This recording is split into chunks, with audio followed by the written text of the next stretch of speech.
And now the next case. All parties in the matter of Hamilton versus Seiler. Step forward, please. 24-year-old nursing assistant Sean Hamilton is suing his ex-girlfriend, 21-year-old nursing assistant April Seiler, for destroying his 52-inch television set. April says she caught Sean cheating. This is Miss Seiler, who has a very bad temper. Mr. Hamilton, you and Miss Seiler were living together for several years. You have a child together. Yes, sir. According to your complaint, the defendant became irrationally jealous because she had heard some rumors of you fooling around at work. And one day she came to work, she confronted you, she saw you talking to this woman. When you got home from work, you found that she had destroyed a 52-inch television set. Is that right? Yep. So let me hear. That's what he's suing for. When did you destroy his television set? On what date? July 20th, I think. And tell me what happened on July 20th. I went up to work and I've seen His him. work? Our work. You work at the same place? Mm-hmm. Go ahead. And he was talking to a female and I asked him what was going on and he said that they were just friends. And so I said, well, that's not what I've heard. So I went home and he stayed with... And that's all that was the whole conversation? Basically, and he stayed with the girl. And I went And you said, home. that's not what I've heard, and you left? I said, that's not what I've heard. You guys have been seeing each other. And she said, it's not like that.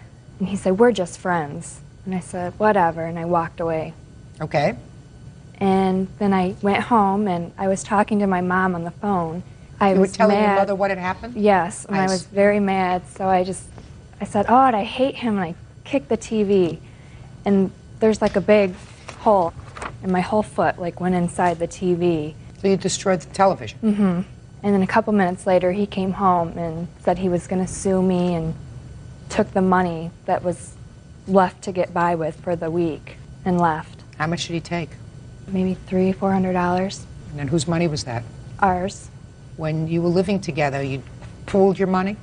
Mm-hmm. Is that what happened? Yes, sir. You pooled your money. So this $300 or $400, how much was it that you took when you It was approximately $300. But Your Honor, later on in the week, I did come back and I did give her some money. How much money did he give you later on in the week? Hmm? He gave me money before the incident for bills, but he never gave me any money. Afterwards? Yeah.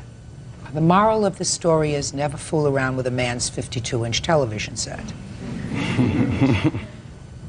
And can I say another thing? Sure. This was like 2 weeks before football season, so... You're not endearing yourself to me, Mr. Hamilton. Go ahead. He's done this before in the past, and the girl confronted me and said that he had been asking her out, emailing her, he's been calling her on the phone, and I have, you know, it's going to be 2 kids with him. Can I ask you a question? Yes. The two of you are not married. No, ma'am. You're going to have 2 children. Yes. Why aren't you married? Money. What do you mean money? Well, I've offered to marry her, you know, just go and get married now and then, you know, later, you know, we could have our big wedding or whatever, but you'd have to ask her. Why didn't you get married 2 years ago? Can't trust him. You can't trust him enough to marry him, but you trust him enough to have 2 children with him? Yeah.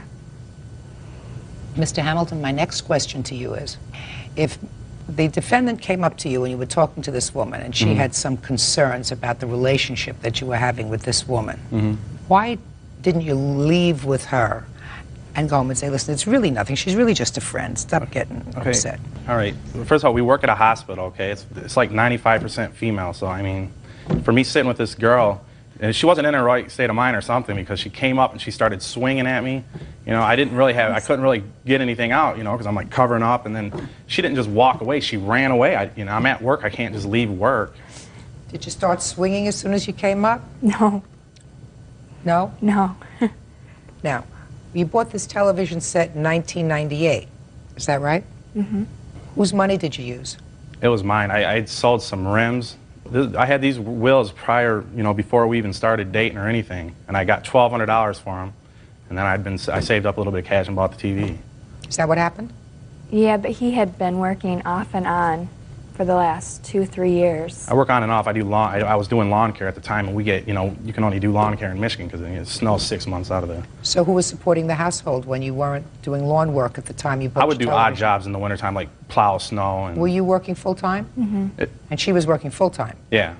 But I would bring it in a sufficient amount of money, you know, enough to pay the bills and everything. Where are you living now? I live at my mom's right now. You have a TV? No, ma'am, I don't. I don't have nothing from the house. I have no furniture? Nothing. He took the couch. I had and one sold couch it. that was in the basement that our cats urinated on for 2 years. Did you move in that house together? Yes, but her name's on the house. But you moved into the house together. Did you furnish it together? Yeah. And when he left, you kept all the furniture except for the couch that was in the basement? He took his computer. I'm talking about furniture. Yes, because now I'm stuck with the house and I can't afford it, so I'm going to have to sell it. And I told him I would give him the stuff, but for now it's me and my daughter, you know. So you have the furniture? Which is fine. She can have the furniture, and I mean, you know, I want my He just daughter. wants a TV. You see Yeah. how important? Because Well, football every time season. we got in a fight, she told me, you know, get your TV and get the F out. I mean, I feel the TV's mine. So you need some money to go out and buy a new TV, right? That'd be nice. Well, she had a temper tantrum. So when you have a temper tantrum, you got to pay for a temper tantrum. And I have pictures of the TV too, Your Honor.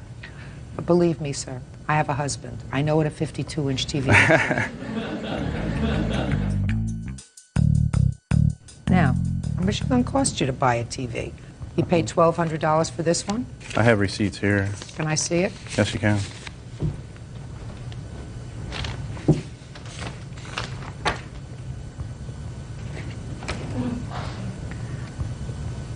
How much was the television set? So you got a whole lot of other things here. I paid $15.49 for my TV. Okay. And that model's not made anymore, so they compared it to the model that's out now. That's closest to it. Well, you may have to get a 48-inch television.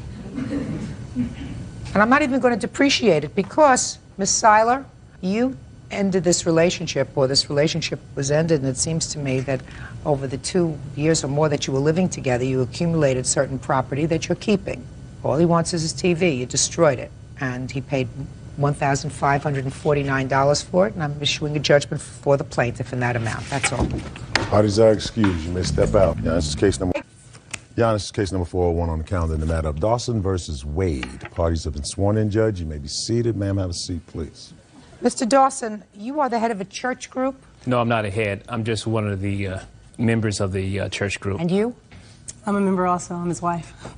According to your complaint, your church group sold a van at auction at a charity event. Is that right? Yes, we donated to... You donated... Shh, put your hand down.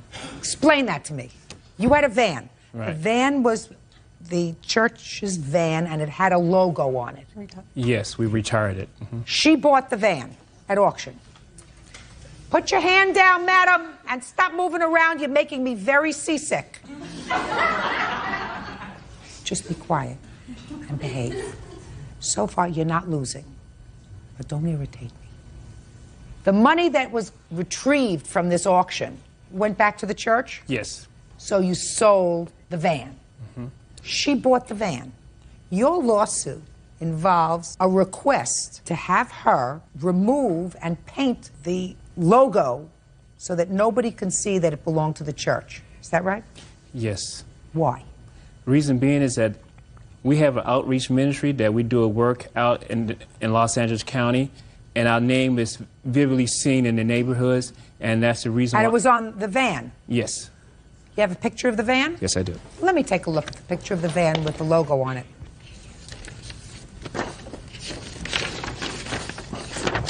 This one. While I'm looking at that, Mr. Dawson, who was in charge of making the arrangements to give the van out for auction? The pastor of our ministry. All right, now I see it. It's got your name all over it. Now I see it. How much did you pay for it? I paid $800.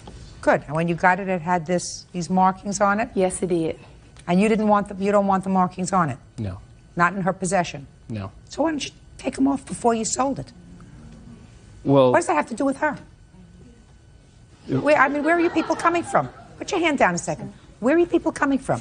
You want to sell this, you turn it over to an auctioneer, they sell it, and now you're suing her. Stop, listen to me, Miss Wade. If you don't give me the attitude, I am totally unimpressed with your attitude, and it's irritating. You don't want to pass this along to somebody? You paint it over before you sell it. Do you understand? Yes, I understand, but they had made an agreement that they would be taken off before... Who made the agreement? The auctioneer the person who would purchase the van would take it off. Who made the arrangement? You made the arrangement with her, or somebody made the arrangement with the auction house? With the auction house. Sue them. What are you suing her for? Can I say something? What? The reason we're suing her is because our ministry is very popular throughout Southern California, Anaheim, even in San Diego. We do a very good work with children, gang prevention, youth. Very nice. What? Keep going. The reason I'm saying this is because they're going around in our van representing our ministry, cursing, screaming, yelling. Miss Dawson. Yes, ma'am. They are not representing your ministry.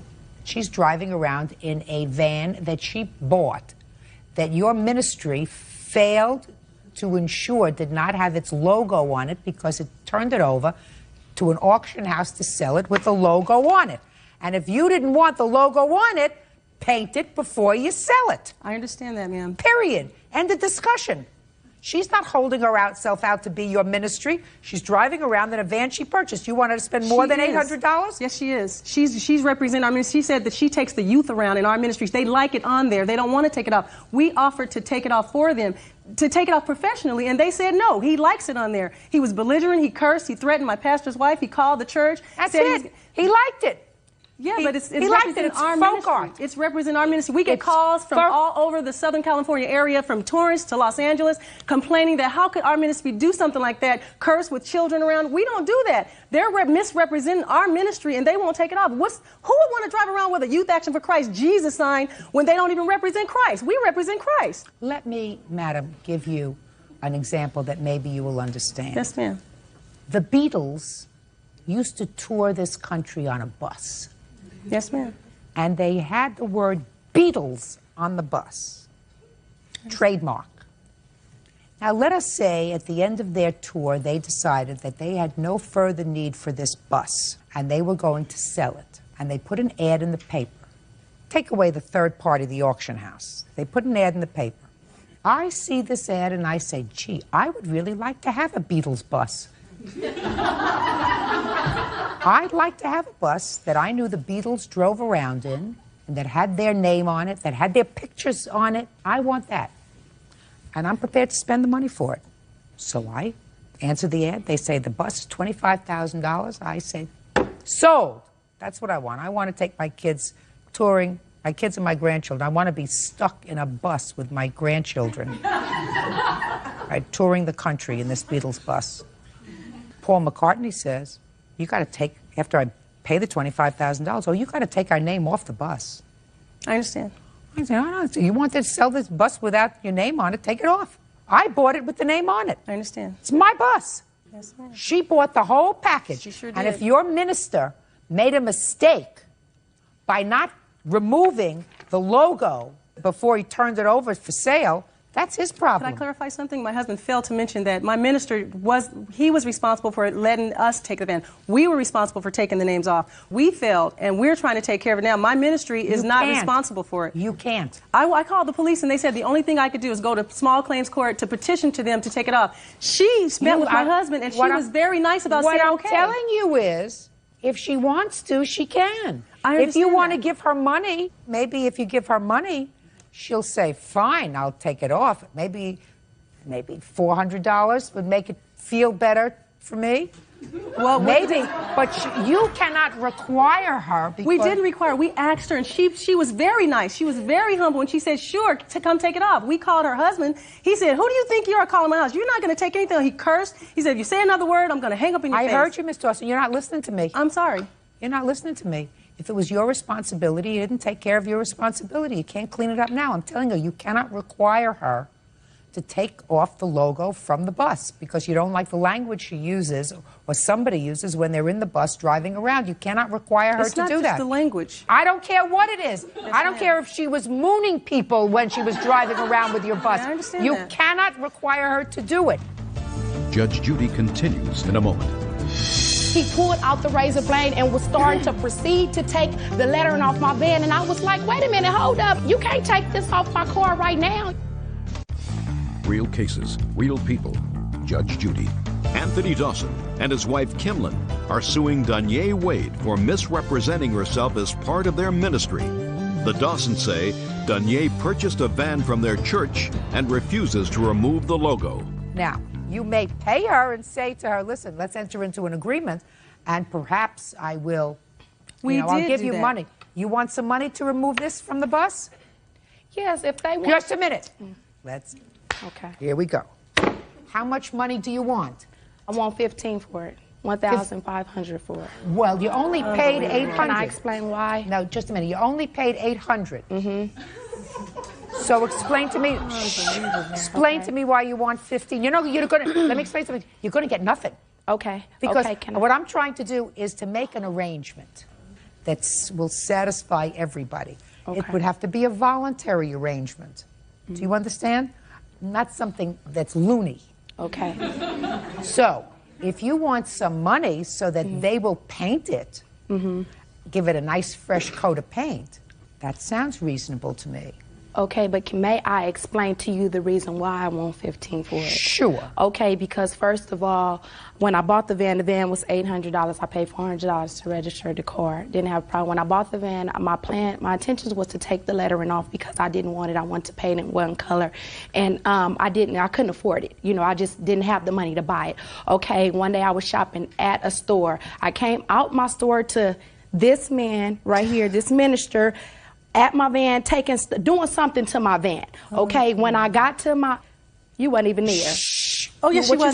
Just a second. Put your hand down. Little girl. Okay. Listen to me. Okay. I'm sorry. Say okay. I'm sorry. Okay, so I don't want you. Okay. I don't want you to talk to them. You talk to me. Okay. You understand? You came out of a store.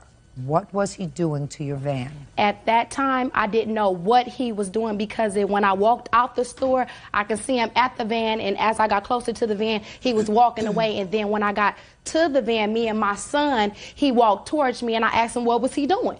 And he was like, he identified himself, I'm the minister of this church, and I thought when they sold you the van, they took the lettering off of it. And I was like, no, they didn't. I bought this like this, but I have intentions on taking it off. And he asked me, he was like, well, can I take it off? I was like, sure. I gave him the number. I said, let's make arrangements. And he pulled out the razor blade and was like, you pulled out the, he pulled out the razor blade, and I can describe exactly what kind of razor blade. It was like a box cutter. He pulled out the razor blade and was starting to proceed to take the lettering off my van, and I was like, wait a minute, hold up. My baby looking in the car, he looking out the window. I'm like, you can't take this off my car right now. You cannot do this. We have to make arrangements. I just told you to call me. I jumped in my car. I put off. I went home. I told my neighbors and everything. I was like, you won't believe what just happened to me.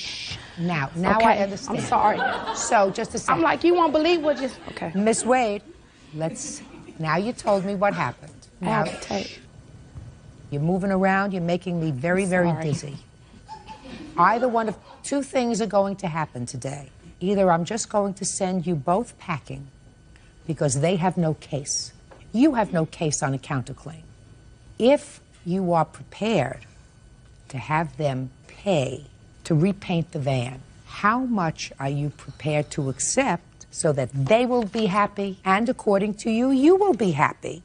And don't tell me $1,500 because $1,500 is going to buy you the door. Okay, can I say something now?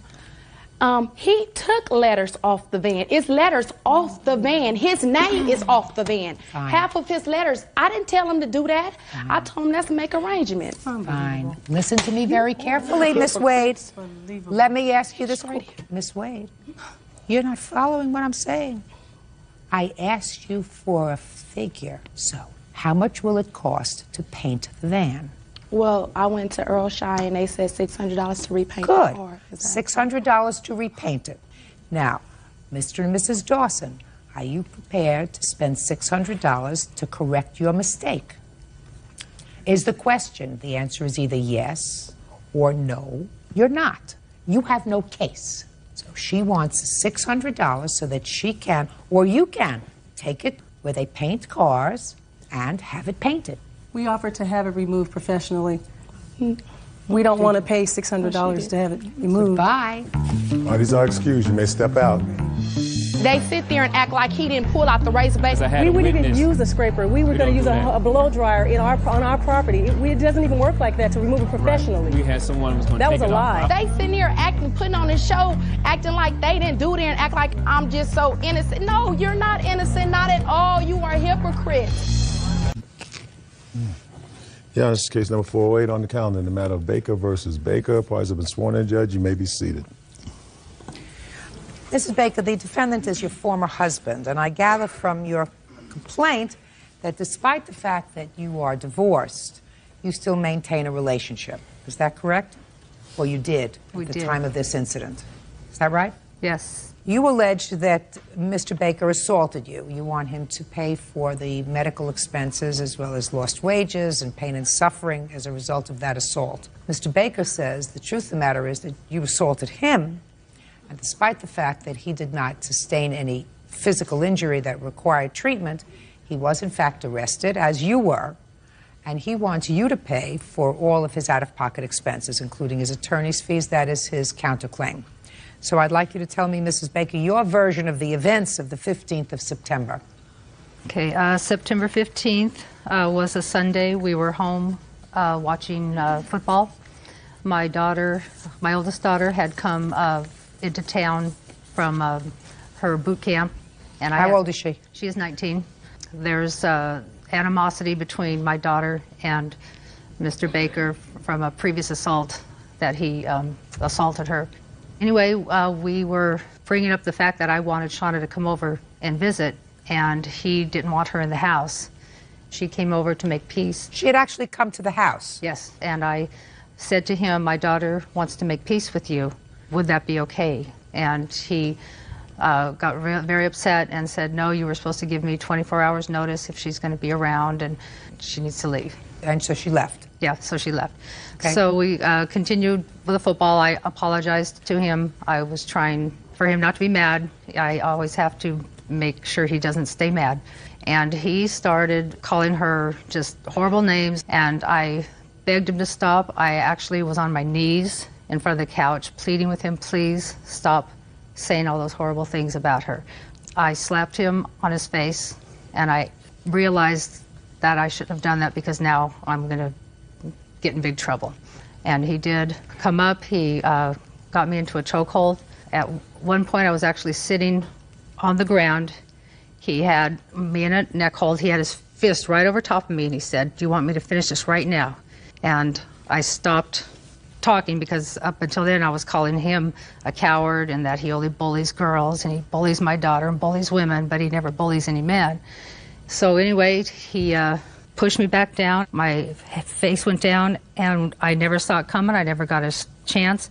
And he kicked me in the face and just threw me back. Blood just started gushing out. I leaned over the coffee table. I vomited blood. And I asked him, do you want to call the police or do you want me to call the police? And he ran and hid. What kind of injuries did you sustain? They took me to the hospital. I have a broken nose. The broken nose, a concussion. You have a hospital report? Yes.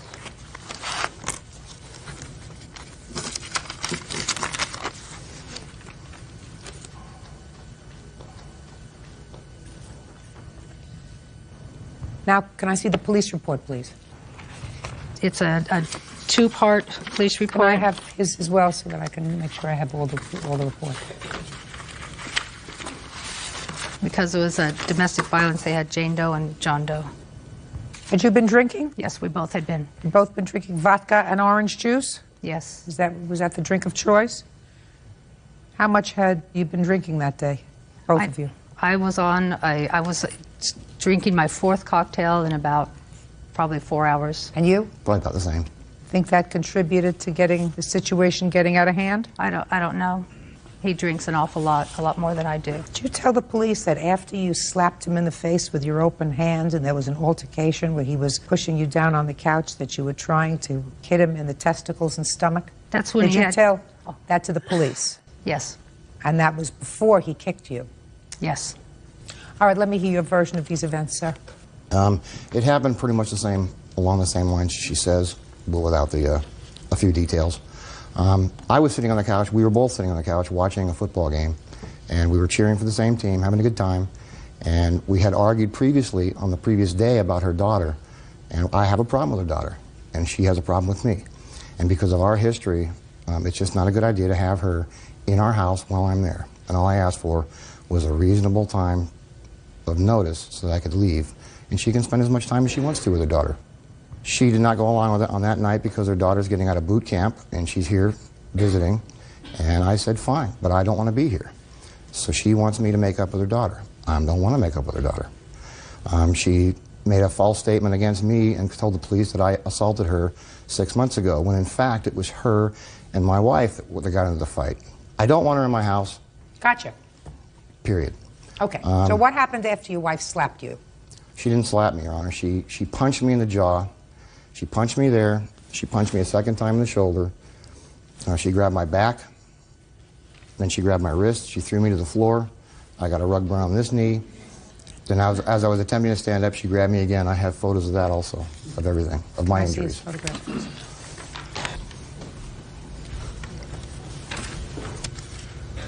Also the medical report on the back. All of these things happened before her nose was injured.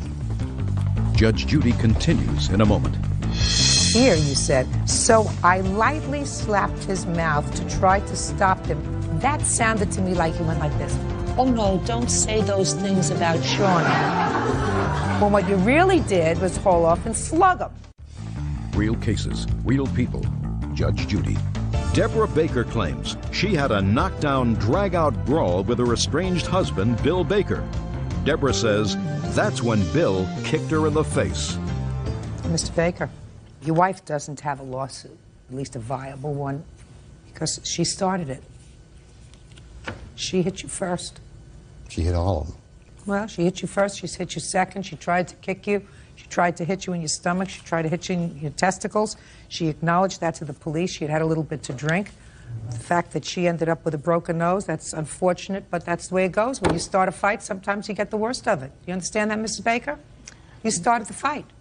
I slapped his mouth. I don't care whether you slapped his mouth. You, okay. I mean, even here, even in your complaint that you filed here, what you did was minimize what you actually did. I assumed that because you knew that I would be looking at the police reports, you came clean. But here you said, so I lightly slapped his mouth to try to stop him from saying the horrible things. That sounded to me like he went like this. Oh no, don't say those things about Shauna. Well, what you really did was haul off and slug him. No, I did not punch him.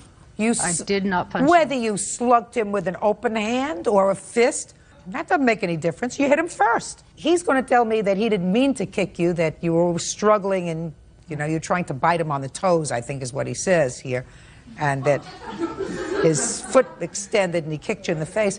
But even if he kicked you in the face, after you slapped him, you can't complain because you got the worst of the fight. That's what happens. You put your hands on somebody first, you get the worst of the fight. You don't come to court and say, now you got to compensate me. You don't waste my time with that. The only question is, you have no lawsuit. The only question is whether he does or not. Because you started this fight, you were furious, and you weren't about to let it go, and you told the police, amongst other things, that you weren't begging him to be nice to Shauna, which is what you tell me in your complaint. You were calling him all kinds of names. You called him a wimp, you called him all kinds of other names before you got kicked. Yes. Well, and I don't think that gives him the right to kick me when my face is down. I want to tell you something. Where was his face when you slapped him? He was sitting on the couch. You make a difference whether your face is down or whether you're sitting on the couch? He was looking straight at me. He was calling me Miss Baker, let me tell you something. You don't get any special compensation here because you're a woman and you got the worst of a fight. You started it. You put your hands on him first. You don't get rewarded for that. Case over. Now, you have a counterclaim. You have a counterclaim because you want Mrs. Baker to compensate you for what you spent as a result of being arrested that day. Let me see. Because that sounds viable to me. I don't know why you were arrested. I have no idea why you were arrested. Well, I know why you were arrested. You were arrested because she looked worse than you did. What happened with these cases? They were both dismissed? Yes. Yes. both decided not to follow through with them. Is that right? It wasn't our choice. It was the attorneys, city attorneys. Maybe he's afraid of city attorney's political future. I am not. I don't like domestic violence in whatever form it takes. But that doesn't mean that only women can be the victims of domestic violence. Men can be the victims of domestic violence as well. And unfortunately, this is a case where he was the victim of domestic violence. He was defending himself from you. You were out of control. You were out of control according to what you told the police. According to what you told the police, first you hit him. Then you try to hit him in the testicles. You try to hit him in the stomach. And after that, he kicked you. That was to get him to get me out of the headlock. He had me in the headlock. After that, I was grabbing. he hit you. He kicked you and hurt you. That's what happened. And then he was arrested. His injuries look as bad as yours. He's got scratches all over him. He's got black and blue marks all over him. Yeah, and he was arrested. The reason he was arrested is because the police are very, very sensitive about domestic violence. When in doubt, arrest everybody. You know, and I can't fault them for that, because there have been lawsuits involving the police and domestic violence. So they say, listen, when in doubt, let the city attorney decide, or the county attorney decide what they're going to do, which is what they did in this case. And the county attorney wimped out. I won't. Yeah. I'm awarding Mr. Baker $1,500 on his counterclaim. Your claim is dismissed. That's all. Excuse me. Step out. He's attacked her. He kicked her in the head while she was on the floor as well. I just want to get on with my life and move forward. It was a cowardly chicken thing to do, and I'm just really glad that I'm out of it. This is case number 221 on the calendar in the matter of Collins versus Deal. Parties have been sworn in, Judge. You may be seated. Folks have seats. Ms. Collins, you and the defendant were engaged. It is your claim that he purchased an engagement ring for you, an engagement ring set for you, bought it on your credit card. The engagement is over, the relationship is over, you want the rings back, or you want him to pay off the credit card. Is that what you want? He says you actually took the rings back. He doesn't have possession of the rings, you have them, and he is counterclaiming for some medical bills that he says he paid for you. There was an agreement that you would pay him back, and you never did. Is that right, sir? That's right. Who's got the rings? I do not have the rings with me. But you have them at home? No, I do not have the rings at all. Did you take the rings back from his house? No, I did not. He has the rings. I'm making payments on the rings. Supposedly, I took the rings. I did not take the rings. Let's start, so we don't have to go back to the year of the flood. You're engaged, you're happy, you're together, buys the rings using her store credit. And then you break up. On what date did you break up? I'd say the end of August. And who had the rings at that time? I did.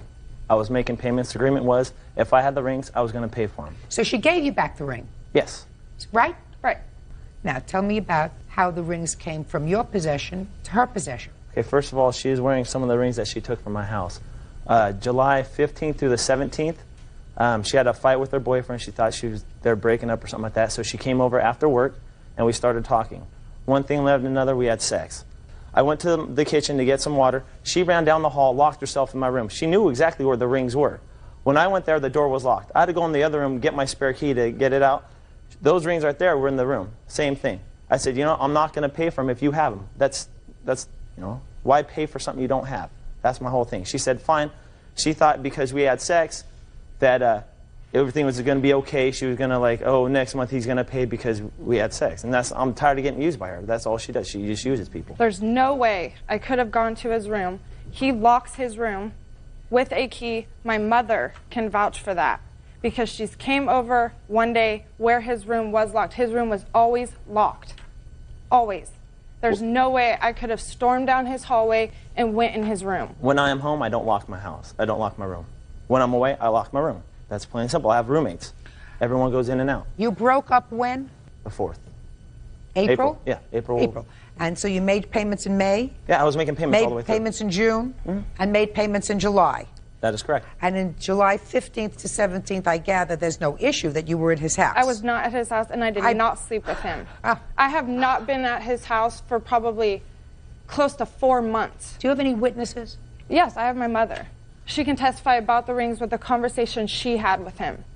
Oh, let me hear what you have to say about the rings. What's your last name, Collins? Jared. Tell me the conversation you had with the defendant about the rings. After they had broke up and after they're purchasing the rings, Melissa would talk to Chuck every month to make sure that he was going to make the payment because it was her credit. And he said yes. Well, in June, they weren't getting along very well, and she had told Chuck that she would like to have her rings back because she's tired of dealing with him every month and having to call to see if he's going to make the payments because it's her responsibility. And she said, if you don't give me my rings back, I'm just going to go to court because it's my account and I'm responsible for the loan. Chuck called me on my cell phone in June on my way to work, left me a message, a very lengthy message that Melissa called him, said that she wanted her rings back. He didn't understand why I'm making the payments. She said she's threatened to take me to court. I don't understand why I'm making the payments. And then that was when the next day she had called me and said that Chuck had called her and said yes, but he, of course, at that point said that she had stolen the rings. But then he made the payments in July and August. So what you're saying is they broke up in April, but sometime in June, she said, I want the rings back. Right. Yes, ma'am. Even though he was making the payments, she said, I want the rings back. Yes, ma'am. Perfect. She took them. Sit down. I Your did claim not is take dismissed. Now I'm going to your counterclaim. You want to tell me about this surgery that you're talking about? I like to go to Tahoe about every month. I took her to go to Tahoe, and on the way back we saw a sign for surgery, I guess. She said she wanted to get them done. I said, okay, that's fine. I was all, will you pay me back? She said, yes, I will. The only way that she could get them done is if I had to trick her mom and say it was a gift. That's the only way. Because her mom would not have let her done it. Never. Shh. So we're on the way, we get there, and she goes, I swear I'll pay you back $100 a month. I say, okay, that's fine. Every month she... When was this? September 13, 2001. Okay. And then you became engaged in October. Yeah, yes, Is that right? That is correct. In September, did she give you any money? No, she didn't. In October, did she give you any money? No, she didn't. November? No. December? No, she didn't give me January? anything. She didn't give me anything. Listen to me. January? No. February? No. March? No. April, you broke up. Yes. You became engaged in October, Yes. right? Bought her rings in October. Yes. Did you ever live together? Yes, we did. From when to when? October to the February. And the kind of surgery she had was cosmetic surgery. Is that right? Yes, that's correct. Right? That's correct. I hope you enjoyed it. Your counterclaim's dismissed. Goodbye. Parties are excused. You may step out. She wants everything, but not pay for anything. He's a liar. He's always going to be a liar. If I had the rings, I wouldn't be here. She's a cheater. She always cheats. She can't keep a steady boyfriend. He's crazy. He's psycho. He's a liar. I'm just happy it's over. I don't want to deal with her anymore. Your Honor, this is case number 22 on the calendar in the matter of Schroeder versus Weeks. Parties have been sworn in, Judge. You may be seated. Sir, have a seat, please. Mr. Schroeder, the defendant is your daughter. Is that right? Yes, ma'am. I'm having a little bit trouble hearing you. Okay, I will speak louder. Your wife passed away recently, Yes. and it is your claim that your daughter took certain jewelry of your wife's that you would like back. Yes, ma'am. That's what this claim is about. Yes, ma'am. Your daughter says that it was your wife's wish that she have this jewelry. Yes, ma'am. Miss Weeks, was this the only property that your mother left? She left some other family heirlooms and personal property, but nothing of significant value. I assume that that's a box. Is that a box? This is the watch that he claims, and the ring was my mother's. I'd like to see both, please. Were your parents, Miss Weeks, estranged at the time of her death? Yes, ma'am. Why? Well, in September of 1999, my mother was placed in an adult family home. What was her illness? Her diagnosis was multiple sclerosis at that time. And she was falling a lot.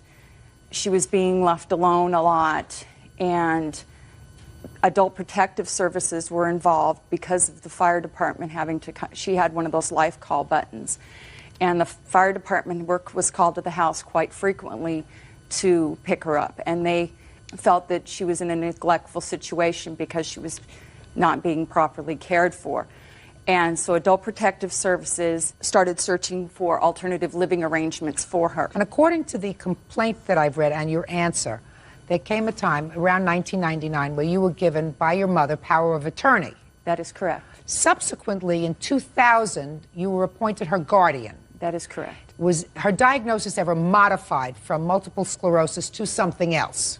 Not officially, no. All right. Now, what I found interesting about your answer was that in 2000 you were in fact appointed her guardian. Yes, ma'am. Because the court found that she was unable to take care of herself and make decisions for herself. That is correct. When was it that your mother told you that she wanted you to have this jewelry? October, November of '99. Did you take the jewelry at that time? I did. And later, early part of 2000, she asked for me to give her back her ring because she wanted to wear it. And she wore it until she died? Yes, ma'am. I do not want to get involved in, because I don't think it's necessary to estrange the two of you any further. Do you have siblings? Yes. How many? I have 3 brothers and a sister. Are you in touch with your other children, sir? Do you have any contact with your other children?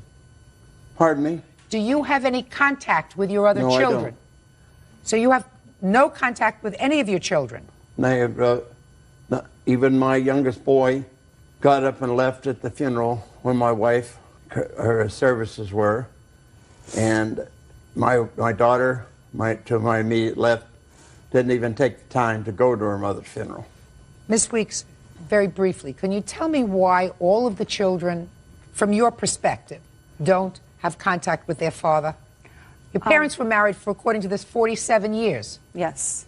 My father, from the time we were small children, was very abusive towards the 5 of us children, as well as my mother. And I have the Guardian ad litem report that has statements to that effect, if you would like to see that. And he was never supportive of any of our decisions or anything that we felt we wanted to do, and was very mean, has said very mean and hateful things towards my middle brother, to the point where so it's a whole history. Yeah, it's a very, very long and sordid history. But Ms. Weeks, doesn't it strike you that in early 2000, your mother wanted her wedding rings back? Why do you think she wanted her wedding rings back? She'd been married and wearing them for 40 years, and she missed wearing them. And that's usually a symbolic thing. It was a symbolic thing, yes. She missed wearing them. Yes. I understand that you had gotten a protective order so that he didn't go to the nursing home after a certain point. At what point did he stop going to the nursing home? In February of 2000 is when the order of protection was put into place due to his behavior when he did visit her and phone calls that he made when he called her there. I am going to try to resolve this issue, as I think, as wisely as I can. Your mother gave you this watch in 1999. No, the watch, Bob gave her that watch late last year. If he wants that watch back, he can have that watch back. That watch has no significant sentimental value to me whatsoever. What has value to me are my mother's things. He abandoned their home, and if I hadn't retrieved the few family heirlooms that I had retrieved from the home, they would have been in the city dump. I'm talking about these two things, Mrs. Weeks. Yes, ma'am. I'm sorry. I can understand probably each of the children wanting to have a memento, something yes, ma'am, to look at and to touch of their mothers. I can also understand from your father's perspective. Are you living alone now, sir? I'm living, I have my own room. I'm taking care of a 90 lady that will soon be 91 years old. But this is somebody that you care for, this is a job? Yes, ma'am.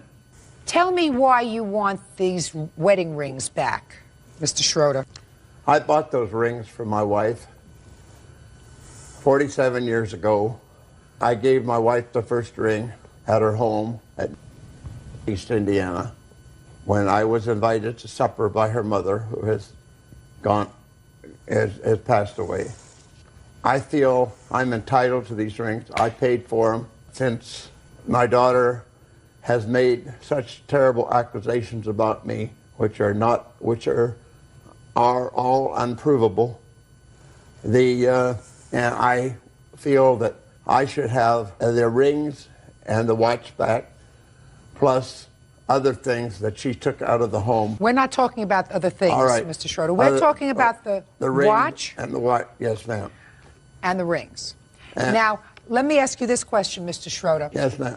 If you had to make a choice between the watch and the rings as something, as a memento, which would you want? I want them both, Your Honor. I paid for them. That's not the answer, sir. Judge Judy continues in a moment. Your children don't talk to you, Mr. Schroeder. There has to be a reason. And unless you want to live the rest of your life by yourself, I would suggest you do a little soul searching and figure out what that was. Real cases, real people. Judge Judy. Robert Schroeder says his daughter, Julie Weeks, won't return his late wife's possessions. Julie says it was her mother's wish that she have the items. Are they of equal importance to you? Yes, ma'am. You feel the same way. One was a gift to your wife? Yes, ma'am. Are you telling me, Mr. Schroeder, that each of these items are as important to you as the other? Yes, ma'am. Now, I'm going to ask you the same question, Miss Weeks. If I were to ask you which of these items, memento from your mother, is more important to you, which would it be? It would be her ring. I wear it every day. Give her, Miss Weeks, the ring. Give Mr. Schroeder the watch. Mr. Schroeder, that was the wrong answer, sir.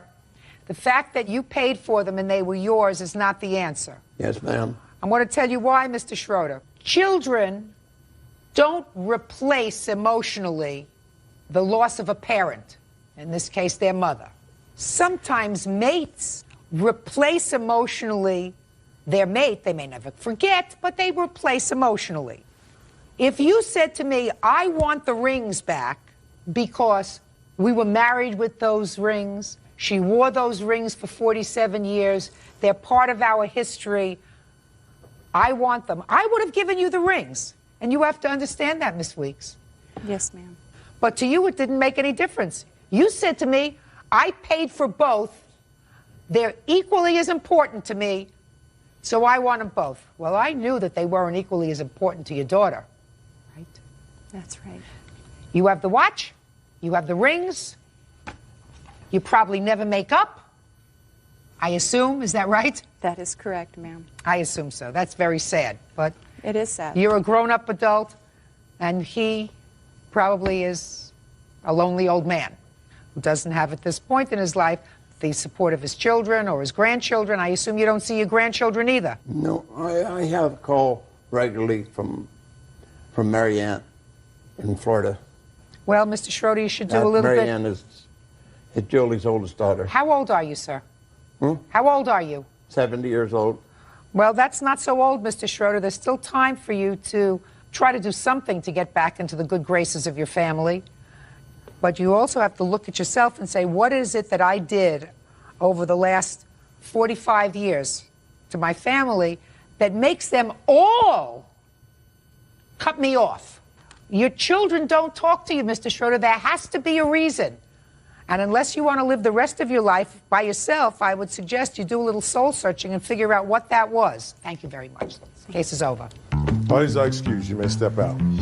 I've tried to be kind to Bob. I've tried to show him care, and every time I open up and try to be kind to the man, he is hateful towards me. I hope that someday that I can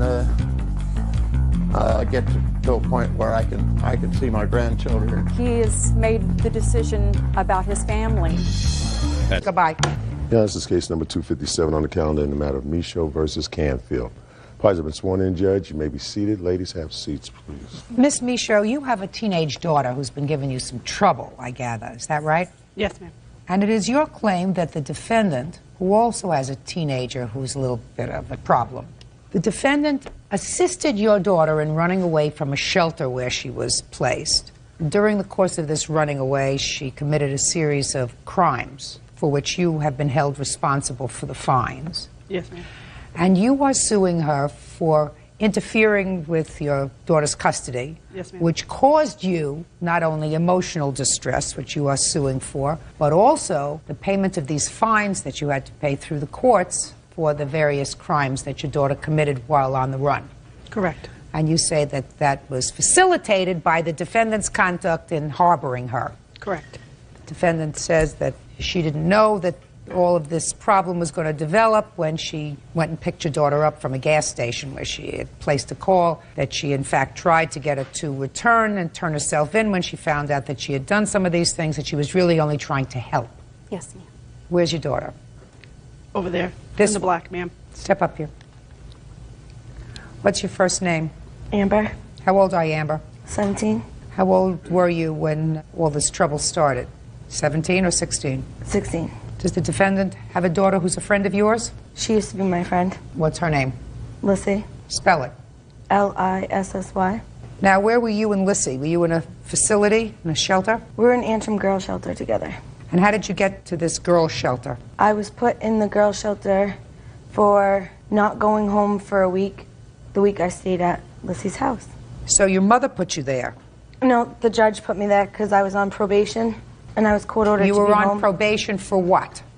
A lot of stuff. I don't remember exactly. Well, was you on probation for stuff that involved your mother or stuff that involved the rest of the community, like shoplifting and stealing? Stuff that involved the rest of the community. So you had been arrested for committing a series of petty crimes? Yes. You were placed on probation. A condition of your probation was that you were to stay at home. Yes. And have a curfew.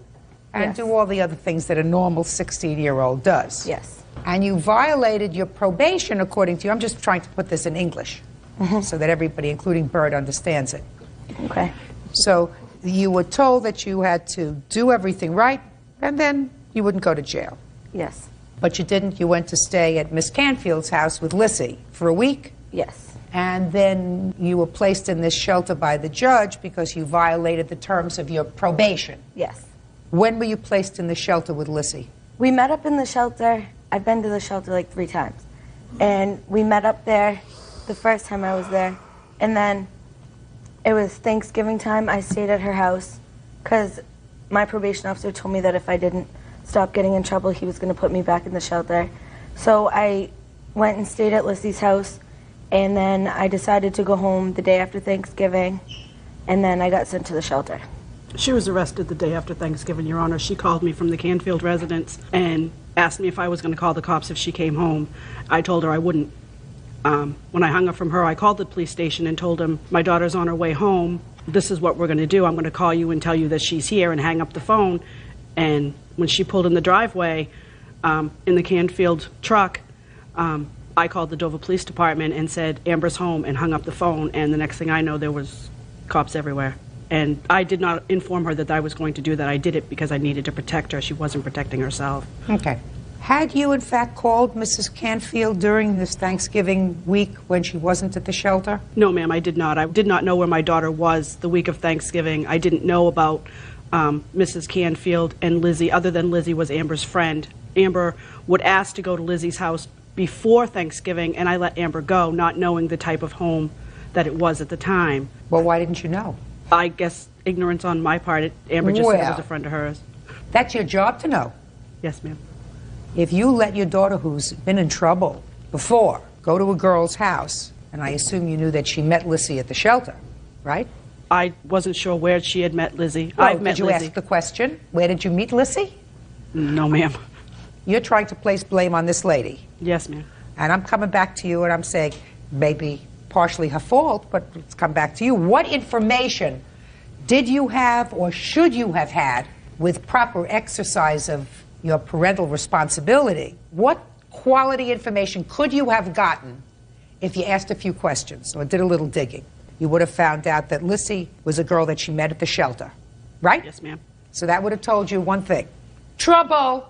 Then when she said, I want to spend some time at Lissy's house, say, okay, I'm going to get in the car and go over to Miss Canfield's and we're going to have a chat because just because you met her at the shelter, maybe she's not a girl who's all bad. Maybe it would be good for you to be together. But let me speak with Mrs. Canfield and find out what kind of a lady she is, what kind of a house it is, right? Yes, ma'am. You did none of that? No, ma'am. So there's a little, on your side, a little blame. Yes, ma'am. Judge Judy continues in a moment. What gives you the right to say if I can't deal with my daughter and she's bipolar? Amber's bipolar, This one's Your Honor. probably bipolar too. Yes, ma'am. Possible bipolar, possible just bad. Real cases, real people. Judge Judy. Gail Michaud says when her daughter, 17-year-old Amber Burley, ran away from home, she was aided by Lisa Canfield. Gail says during that time, Amber committed a series of crimes. Now, when you ran away, Amber, you committed another series of crimes, am I correct? Yes, ma'am. Like, what did you do? When I left the shelter, I left with their van and... The shelter's van? Yeah. How industrious of you. Yes.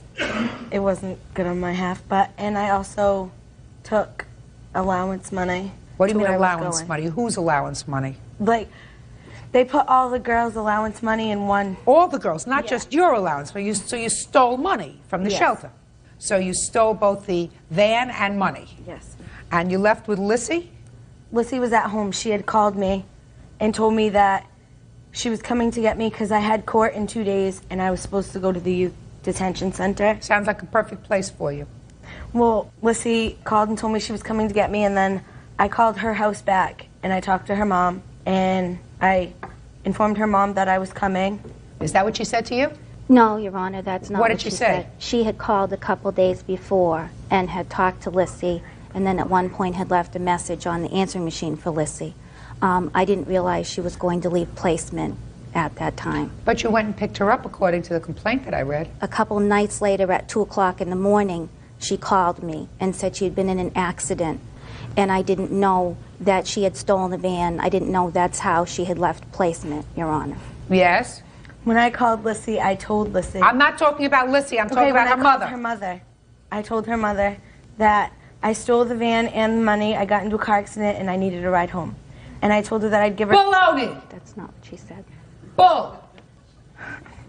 I don't believe that you told her I stole. Okay. I stole the van and I stole money, please come and get me, because I had an accident. That I don't believe.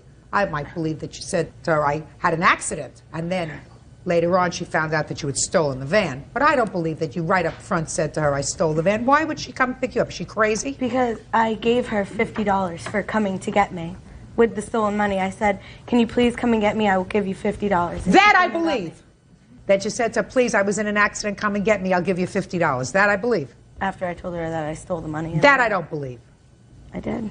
I mean, I don't know anything about her. All I know about you is that you're a liar, that you're a thief, that you place your needs over the needs of everybody else. So if I have to rely on my common sense would dictate to me that when you got on the phone at 2 o'clock in the morning, you wouldn't say anything that would turn off an alarm in her head and say, I better not get involved with this, that you would say, please, I had an accident, come and get me, it's 2 o'clock in the morning. And she said, I don't think I want to do that. And you said, I'll give you $50 if you come and get me. And she may not be the nicest person. I mean, I may not entrust her with my grandchildren, but she doesn't sound to me like she's psychotic. You'd have to be psychotic to come and pick you up when you told her, I stole the van that I'm in, and I stole the money that I have, and I'm going to give you $50 of the stolen money. That doesn't jive with my common sense. In any event, you should have known better, Miss Canfield, because you knew where your daughter met her. You knew a lot more about her than just that she was a nice young girl from around the neighborhood that your daughter was palling around with. So you should have kept your nose out of other people's business. Well, right? what was I didn't feel right leaving her in the middle of a snowstorm. Tell her to call the police. In a car accident. Tell her to call the police, Miss Canfield. I didn't do that. I just... Well, I know you didn't do that, but you should have. Yeah, well, I probably should Well, have. you should have. Why didn't you say to her, why don't you call your mother? Because she told me her mother doesn't have a license. When did she tell you her mother doesn't have a license? A long time ago, when she first started coming to our house. Call another relative. Do you understand what I mean, Miss Canfield? Yes, ma'am. All right. So you understand that I believe that either through your own stupidity or whatever, you aided her in doing the wrong thing. And that was not my intention, Your Honor. Well, it may not have been your intention, but that's exactly what you did. When you went to pick her up, before you went, you did call her mother and tell her, I'm going to pick up your daughter. Not at 2 o'clock in the morning. Why not? Because I didn't even have her phone number. Why didn't you say to her, give me your mother's phone number? I wanted to know where you are. Because I figured if she wanted to call her mother, she would have. There's your problem. She's 16. And I know that she had some problems with her mother before. That's why she came to my house at Thanksgiving. That's not your business. You chose to let that be your business. Because I feel bad for kids sometimes. You having trouble with your own daughter? Yes, and that's why I feel bad for kids sometimes. That doesn't make you a poster mom for Dr. Spock. No, that it makes doesn't. you that makes you somebody who's had trouble rearing their own teenage daughter and doesn't make you an expert in child rearing. So you don't have enough parental skills to take care of your own daughter. What gives you the right to take care of somebody else's daughter who's a problem? That bipolar has nothing to do with parental skills. Oh, yes, just a second. It's a disorder. Just listen to me very carefully. I haven't heard that she's been diagnosed with being a bipolar. My daughter has. But what gives you the right to say if I can't deal with my daughter and she's bipolar? Amber's bipolar, This one's Your Honor. probably bipolar too. Yes, ma'am. Maybe.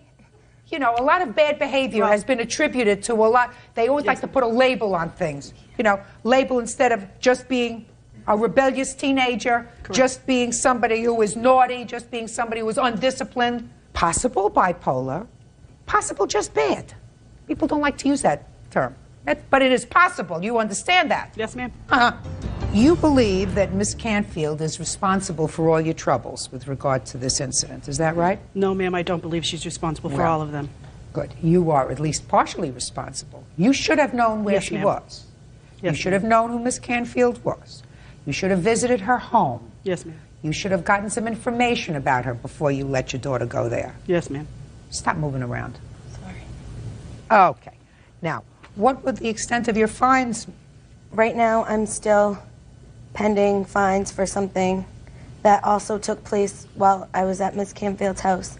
Me and her daughter went to a car dealership and took a bunch of cars. We took them to Miss Canfield's house. They were there for 2 days, and then we woke up one day and decided we were going to go see my dad. So we took one of the cars to Lissy's mom's work. We showed her the car. We told her that we were going to go up to my dad's. And then Lissy decided to go with her boyfriend. I went with my dad. I ended up in a high-speed chase. You went with your dad? Yes. Did your father say, where did you get the car from? My father called the police on me. And is that when you got into the high-speed chase? Yes, ma'am. Is that where you were finally apprehended? No, I was caught at Miss Canfield's house 3 days later. I see. So you beat the police in the chase? Yes, and I went to a phone and called Lisa and asked her to come get me. I see. So in this high-speed chase, you lost them at the border of New Hampshire. Nope, they followed me all the way to Dover. They were right behind me. We just jumped out of the car, and because it was the town that I lived in, we knew it, and the police officer didn't, so we all just Who's ran. the we? All. There was me, Randy, Nicole, and Brittany in the car. Where'd you get them from? Lisa's house. No, they weren't at my house. Where did you meet them? Nicole is my best friend. I've known her since I was 12. And Does she have any psychiatric problems? No. Huh? No, ma'am. So she's not bipolar? No, she's not. And who else? Not yet. I met Randy at Miss Canfield's house. So how long do you know Randy? I knew him for like 2 weeks. He's not bipolar, is he? He's not. I don't know if he's bipolar. You don't think you're nuts, do you? I was. Not no more. Oh, good. Maybe it was the 5.5 months you spent in the juvenile facility. Yeah. When you were in the juvenile facility, I'm really curious about this. Were you on medication? Yes. How often? I took 900 milligrams of lithium once a day. And now? Same thing. It's court ordered for me to take it. You staying closer to home these days? I live with my mom now. I asked you if you're staying closer to home. Yes. You doing anything like going to school? I recently enrolled back in high school, and I participate in community service at youth resources. In Not Denver. voluntarily, I assume. Yes, voluntarily. What happened as a result of stealing the van and stealing the money? I got a $650 fine, and I spent 5 months and 3 days in the youth detention center. Oh, well, that's an eye-opener. Did you like it? No, I didn't. I assume not. And I assume that you would prefer not to go back there. No, never. No, never. You know what the youth detention facility is like after spending 5 months there? Yes, I do. Paradise compared to adult jail. Paradise. Miss Canfield, did there ever come a time when your daughter and Amber came to your house and had a couple of cars with them? When The answer is either yes or no. I was at work, so I'm trying to answer you the best I can. I know the car, one of the cars was there because it drove over my septic system, and I saw where it drove over when I got home. What kind of car was it? I have no idea. Was it a new car or an old car? It was new. New car? Yes. Didn't you ask about it? Well, it wasn't at my house when I got home. I just know there had been a car at my home because it drove over the back lawn. Didn't you ask about it? Yes. And what did your daughter tell you? She said they had taken a car, and I told them to take it back. Did you call the police? No, I did not. Look, your problem, Miss Canfield, in all of this is that I gather from the papers that you either were found guilty or pled guilty in the criminal court to somehow interfering with the plaintiff's custody of her daughter. Is that true? In order to get the deal, I had to plead guilty to all charges. There you go. So you pled guilty? Yes, I did. Ms. Canfield, as I indicated to you before, even if I didn't find that you were responsible in any way for this young lady's antics, you already acknowledged that you were responsible for this young lady's antics, at least partially responsible by your guilty plea in the criminal court. Well, I think that her mother is more responsible than she's willing to acknowledge in not making sure where her daughter was. Ma'am, I take responsibility for what? Good. Well, then you're suing the in my plaintiff for $5,000. That includes your emotional distress, part of which you're responsible for. Yes, ma'am. And the fines. So I think so far she's responsible for all the fines, and you're responsible for your own emotional distress. Judgment for the plaintiff in the amount of $650. That's it. Yeah, this is case number 223 on the calendar in the matter of Laverty versus Burroughs. Parties have been sworn in, Judge. You may be seated. Mr. Laverty, it is your claim, sir, that the defendant filed false charges against you. Yes. False charges in a road rage type incident. Yes, ma'am. Mr. Burroughs says that the charges he filed were, in fact, true, and is counterclaiming for damages that he alleges were caused when you broke or cracked his windshield during this incident. What time of the day did this incident start? About 12:30. On what date? November 20th, 2001. And what kind of vehicle were you driving, Mr. Laverty? A 97 Dodge Ram truck. And you, sir? A 98 Toyota Tacoma pickup truck. Where were you going, Mr. Laverty? I was on my way to the gym. And you? On my way to work. When did you first notice the plaintiff? A little past the 101-170 interchange. And where were you in relation to the plaintiff? I was in the left lane. Because you were the complainant in this case, right? Originally in the criminal complaint, yes. Go ahead. I was in the left lane of the 101 freeway southbound. You were in the passing lane? Correct. And where was Mr. Laverty?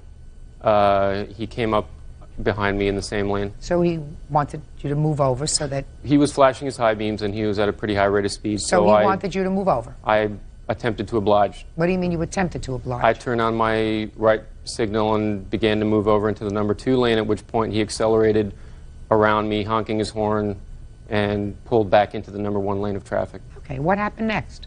He locked his brakes up in a big cloud of smoke until we were all stopped. Pretty much all the other cars, the freeway came to a stop. You were able to stop? I was able to stop and not hit him. As soon as he passed me and pulled back in the lane, I realized I had better slow down, so I began slowing down. He was traveling faster than me and had a much heavier vehicle, so he was quite a bit distance up the road past me. And everybody else was able to stop too? Well, at least the 1, 2, and 3 lanes, everybody pretty much stopped, and we kind of looked at each other like, what do we do? At that point, I saw the reverse lights come on in the pickup truck, and he started reversing, which made me pretty nervous. I got eye contact with the cars in the other lane, and I was able to pull off to the shoulder without too much trouble. What happened next? He did the same. He pulled over to the far right emergency lane. Okay. Go ahead. But quite a ways up, at which point he started reversing up the right emergency shoulder. At that point, I realized that this was not going to dissipate, so I called the CHP. Okay. And then what happened? He started getting closer to my vehicle, at which point... Try looking at me all the time. Okay. He started getting closer to my vehicle, at which point I saw the brake lights come on. I pulled back into traffic, at which point I was talking to the 911 operator, and I proceeded southbound on the 101, and he finally caught up to me. at which point I really couldn't see him. I could feel the energy, and I heard a pretty loud thud against the side of my truck. He then sped off, and I kind of lost sight of him for a little while. And then when I get off at the exit at Cahuenga, he's there. And I guess the 911 operator said, "Can you see the license plate number?" I said yes. I blurted the license plate number to the operator, at which point Mr. Laverty, got out of his truck with a cat's paw nail prying tool, which I reported to the 911 operator, and then I sped away and pulled back onto the freeway, at which point I was talking to the 911 operator, who said they transferred me to the LAPD at that point, and they told me to go to the Wilcox Hollywood Police Department to fill out the report. And that's what happened? Yes. As I was leaving the crossing Cahuenga, I was driving away, and he threw a metal object. I don't know what the metal object was, and I went back to look to see if I could find it, and it was not there. A small silver lug nut or a socket, which hit the windshield and cracked it. How come you left that out? At How which come you point- left it out of your narrative, Mr. Burroughs? It's sort of interesting that that's formed the basis, really, of your complaint against him, and you told me the whole story. You left that out of the narrative. Well, That's interesting. Well, okay. Just a minute. All right, Mr. Laverty, now I want you to tell me your version of the events, please. All right. I was traveling southbound on the 170 freeway where the 101 interchange is. There was a problem at the Vineland exit. Mr. Burroughs was in that traffic jam. Our lanes on the 170 were completely free. I was doing about 65, 70 miles an hour. What do you mean, your lanes? You mean the left lane, the passing lane? Yeah, there's two lanes on the 170 that merge with the 101. I was in the fast lane. To the left of me was a carpool lane. To the right, the slow lane. He crossed the double white lines from a dead stop, crossed over the slow lane, went into the fast lane directly in front of me. I had to slam on my brakes to avoid hitting him. As I'm slamming on my brakes, he starts punching his brake pedal, giving me the bird, yelling in his rear view mirror. You don't hear him yelling, you just see something, right? No, I hear him. How could you hear His him? window's open. Well, I guess How not could hearing you? him, but he's looking in the Mr. rear view. Laverty, I've been around probably longer than you have, and there's a certain common sense. If you're driving 65 miles an hour and somebody is in front of you, you don't hear them if they're yelling at you in their rearview mirror. Do you understand? I do. Okay. I didn't hear him. You didn't hear him. I saw him You yelling. saw him mouth. That's what I was. Oh, okay. Go ahead. Anyhow, I tried passing to the right. He cut me off, still hitting his brakes. I tried passing to the left. He sprayed windshield wiper fluid on my car. How did that happen? I guess he hit his windshield wiper dearly. As he was passing you? No. He's cutting me off to the left. I'm behind him again. Right. Then he sprayed the windshield wiper fluid on me. Maybe his windshield was dirty. Or maybe it was cracked. Who knows? Go ahead. He's a giggler. Right, go ahead. Go ahead. Anyhow, I tried to pass to the right. He threw batteries, or what looked to be batteries, out of his car window at my car. I pulled away from him. He pulled over behind me. I came to a stop. He pulled back into traffic. Now, you were going to the gym. Yes, ma'am. Where is your gym? On Cole Street. Cole Street. It's And what exit do you get off to go to the Cahuenga. gym? Cahuenga. Yeah. And where do you work? I work at the Film Institute. And what exit do you get off at? I get off at the Vineland, the Argyle. Argyle. It's the one right past Cahuenga. But you got off at Cahuenga. That's correct. Don't tell me because anything. You actually followed him off. That's the correct. exit. Can I explain? No. Judge Judy continues in a moment. I don't know how his windshield got broken. Crowbar, lug nut, a pair of stockings, a pair of underpants. I don't know what broke his windshield. Real cases, real people. Judge Judy. Scott Laverty says he had phony assault charges filed against him by Shannon Burroughs. Shannon says Scott is a maniac. Go ahead. I turned right at the end of the off-ramp. He appeared out of nowhere, just like a bat out of it. Anyway, he just appeared real quick. I saw him in my rearview mirror, revving up to me, hitting his brake, revving up, hitting his brake, like he's going to hit me. So I get to the end of the off-ramp, I turn right, about 20 yards, I pull over, he pulls behind me, then does a U-turn, gets right back on the freeway. That is the end of the story. Not the lies, just the story. And after the trial, you were found not guilty. Of all the counts. I would like to see what you have of the police report, please. I have a 911 tape as evidence. Oh, I'd like to hear the 911 tape. I'm sure you will. What?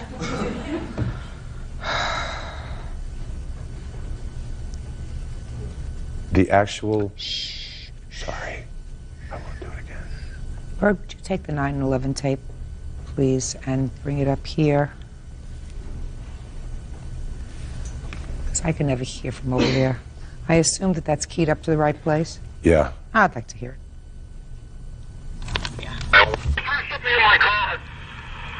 What is wrong with this guy?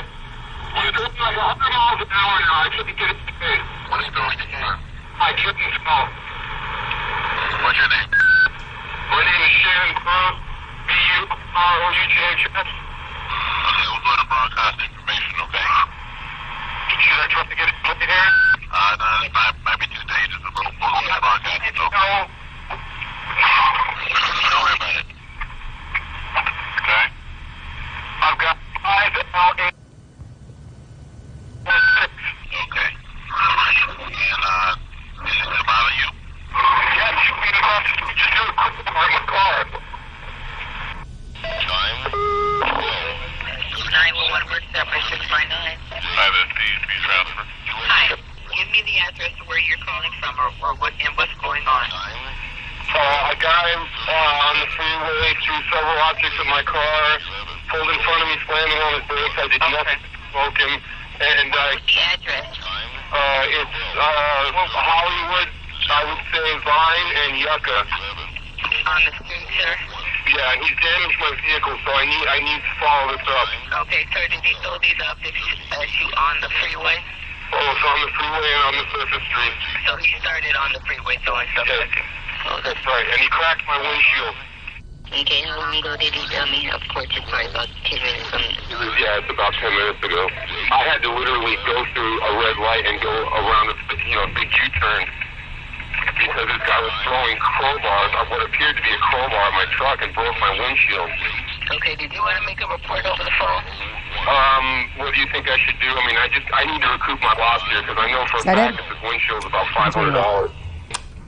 Mr. Burrows, you told the police what was happening. You asked the police whether you should follow Mr. Laverty and get his plate number. They tell you not to do that. You decide to do it anyway. So clearly you felt as if you were not in any danger because you did follow him off the freeway. You got off at his exit, came up against him quickly, and while you originally told me that what cracked your windshield was a small lug nut, perhaps you couldn't see it, but a small lug nut, you clearly told the police that what broke your windshield was a crowbar that he had thrown at your car. That's right. Which is probably why the case was dismissed against Mr. Lafferty, because your testimony was so inconsistent. You say in your answer, Mr. Burrows, that he's lucky he got off on a technicality. That's not a technicality. You're the only witness to this event. And when the only witness to this event gives false or inconsistent statements in order to buttress their version of the events, the person who has to decide the case, in that case a criminal case, says, I can't believe him. I can't convict somebody beyond a reasonable doubt with all this inconsistent testimony. Go ahead. When I had blurted out that it was the crowbar, I was on the 911 call. I was full of adrenaline, and the only thing that I had originally seen in his hand was the cat's paw, which is a small crowbar. But when my blood pressure came down a little bit and I thought about it, I remember seeing a small silver object coming at my truck. That's when I heard the impact. So you're right. I was under duress, and I did say crowbar because that's the only thing I had seen at the time. You weren't under duress, sir. You both of you guys driving around in your pickups had a little bit too much adrenaline flowing that day. You, Mr. Laverty, were probably going a little too fast. I was doing about 65. I was going with the flow of traffic. Oh. And Mr. Burrows, I don't know, maybe he didn't like the fact that your truck was bigger than his. I have no idea what it was. I'm sorry, but I have no idea what it was, Mr. Lafferty, but I want to ask you this question. First of all, I'm dismissing his counterclaim. He's got a counterclaim for his broken windshield. I don't know how his windshield got broken. Crowbar, lug nut, a pair of stockings, a pair of underpants. I don't know what broke his windshield. Clearly, I cannot make a determination that it was anything that came out of your hand or out of your truck. You have a complaint against him. Your complaint is one for having you falsely arrested. And what I want, you look like a relatively reasonable person. Is there anything that you could have done that day to prevent any interaction with Mr. Burrows? No, I tried. I pulled over to let him pass. I got off on my exit after he had passed. He was behind me. I did everything I could. The crack on that windshield is a little tiny line. The original Polaroids were the property of the city attorney's office. They handed them to the jury. You literally couldn't see the crack.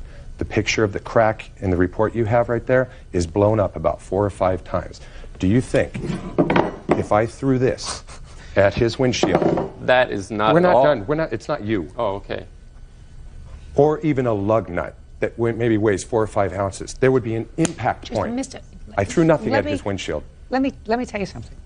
There is no question in my mind that he acted inappropriately that day. I just wanted to know, from your perspective, was there anything that you could have done? Let's say you were shy, timid, little old lady driving around in a station wagon instead of a big guy driving around in a pickup truck. All right. With somebody else in the left lane, they're in the left lane, jockeying for position. All right. Is there anything that you think that little old lady could have done to get away from him so that this whole thing wouldn't have happened? She probably would have had a heart attack. Mr. Laverty, what I find most persuasive about your arguments are, quite frankly, is you got off at your exit and he didn't. You got off at your exit to go to your gym, to take care of the rest of your business, what you were going to do, and this gentleman here did absolutely nothing but continue the provocation. And quite frankly, I cannot, in my mind's eye, see the 101 freeway, is that what they're talking about here? The 101 freeway, all 3 lanes coming to a complete stop and everybody looking at each other. What do we do now? They were talking about a pile of smoke. It was a cloud of smoke. Anti-lock brakes. My brakes don't skid. My wheels don't. So not true. Just a second. I cannot imagine, unless every news channel around would have a picture of that, the lanes of traffic on the 101 coming to a complete stop because of some guys playing around in their trucks. And then I'm going to go backwards with 70-mile-an-hour people coming out. Exactly the point why I called 911, because it was obviously someone out of control. You were. No, I think Mr. Burrows. Mr. Burrows. Way out of control. Don't push. Mr. Burrows, I think that from your perspective, you thought that he was driving inappropriately. I just wanted to get out of his way. No. You hopped in my way. That's just not true. It is true. It's just not Mr. true. Laverty, I mean, you're saying you that I just was lost in your stop case. traffic? I want to tell you something. You just lost your case. You want to know why you lost your case? How? Because you have a bad temper. You can't even be quiet when I tell you to be quiet. And you keep saying, I'm sorry. That doesn't cut it. That doesn't cut it. You have to be able to control your temper under all circumstances. He didn't do the right thing. If he's got a broken windshield, he's going to take care of it himself. Now, Which I did. Which you did, and he's not going to. He's not going to have to pay for it. Oh, he sure is not going to have to pay you for it. But I certainly am not going to issue a judgment in your favor, Mr. Laverty. I think that you both probably acted a little inappropriately that day, and I think that if you had it to do all over again, perhaps you know that you lost a great deal of time defending these charges. He lost a great deal of time being involved with this. Plus, do you work? Yes, full time. What kind of work do you do? I do technical direction. Full time. And you? I do voiceover work. Okay. So you both work. You don't work full time. That I know. You work part time when the jobs come up. I haven't said whether I do or not. So how would you know that? If you're doing voiceover work, that usually doesn't mean that it's a 9-to-5 job Monday through Friday. I'm still trying to figure out why he interrupted me and I get yelled at. I'm sorry. You're sorry. I am. I don't understand it. Very easy. Case is dismissed. That's all. Case number 2. And now the next case. All parties in the matter of Edwards versus Douglas. Step forward, please. Regulatory analyst Tanya Edwards is suing her ex-boyfriend, financial analyst Benjamin Douglas, for the cost of furniture. Tanya says she's paying for items that are in his possession. Miss Edwards, you claim loans to the defendant for some furniture. And what I gather happened is there was a time that you and the defendant were living together. Is that right? That's correct. You also have a child together. That's correct. And this furniture was some living room furniture and also some furniture for his son from another relationship. That's correct. Is that right? No, Is that the furniture? No, ma'am. What kind of furniture are we talking about, sir? We're just talking about regular furniture I have. Regular furniture, as opposed to irregular furniture. Well, what furniture? So, living room furniture was purchased on her credit card, correct. and bedroom furniture for your son Correct. was purchased on her credit card. Correct. I knew I would get it down to simple English so that we could all understand each other. In what month and year was the furniture purchased, madam? May 2001. And when did you leave his residence? I left his residence in January 2001. You mean you left his residence before you bought the furniture? That's correct. Why did you buy it? Because at that time we were still together, but we decided to live in different households. I purchased my home, and he decided to live at his own home. At his own home. But you were going to move back together, and you did for a while. No, we did not. We never moved back then together. That was our second time being together. We had previously been together, but I was under the impression that this was going to be a joint venture together with the purchase of this furniture. So she bought the furniture when she wasn't living with you, is that right? Correct. On her credit card. Correct. Oh, that makes this case so much easier. You had a relationship, you have a child together. She purchased the furniture on her credit card, put it in your house where you were living alone, not with her. Correct. Correct? Correct. Okay. Now you're not together anymore, either living together or not living together, but you're not a couple anymore. Is that right? That would be correct. That's correct. That would be correct. And who has the furniture? I do. And who's paying for the furniture? I am. No, no, no, no, no. No, no, no. That doesn't sound fair to me, Mr. Douglas. Under any circumstances that you have the furniture that she's paying for. Does that sound fair to you? I mean, no, Your Honor, it doesn't sound. Good. Look how wonderful this is. What an easy case. I mean, it doesn't sound fair, but at the same time, I don't feel like the primary cost I should be liable for all of the costs. Who's sitting on the furniture? I mean, my butt is sitting on furniture. That's right.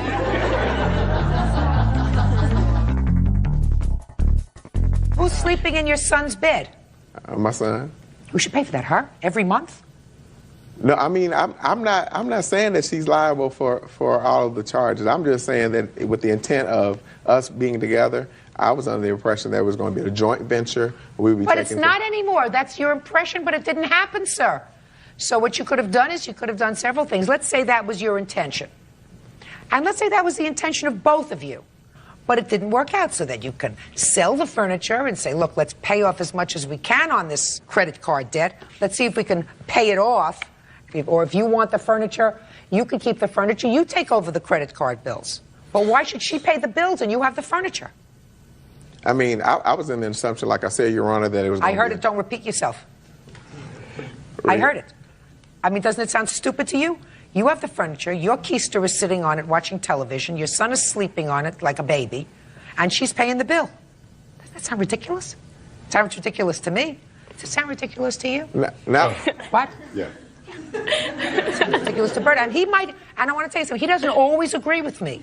Sometimes he would say, no, you know, the man's got a point. I mean, you can agree with me. I mean. Judgment for the plaintiff in the amount of $3,700. That's all. Yeah, this is. And now the next case. All parties in the matter of Charles versus Wooden. Step forward, please. Production worker Phyllis Charles is suing her former friend, auto detailer Samuel Trell Wooden, for an unpaid loan for $1,000. Trell says Phyllis is lying. Miss Charles, it's your claim that you made a loan to the defendant in the amount of $1,000. Yes, ma'am. The defendant says he never borrowed any money from you. Is that right, sir? Yes, ma'am.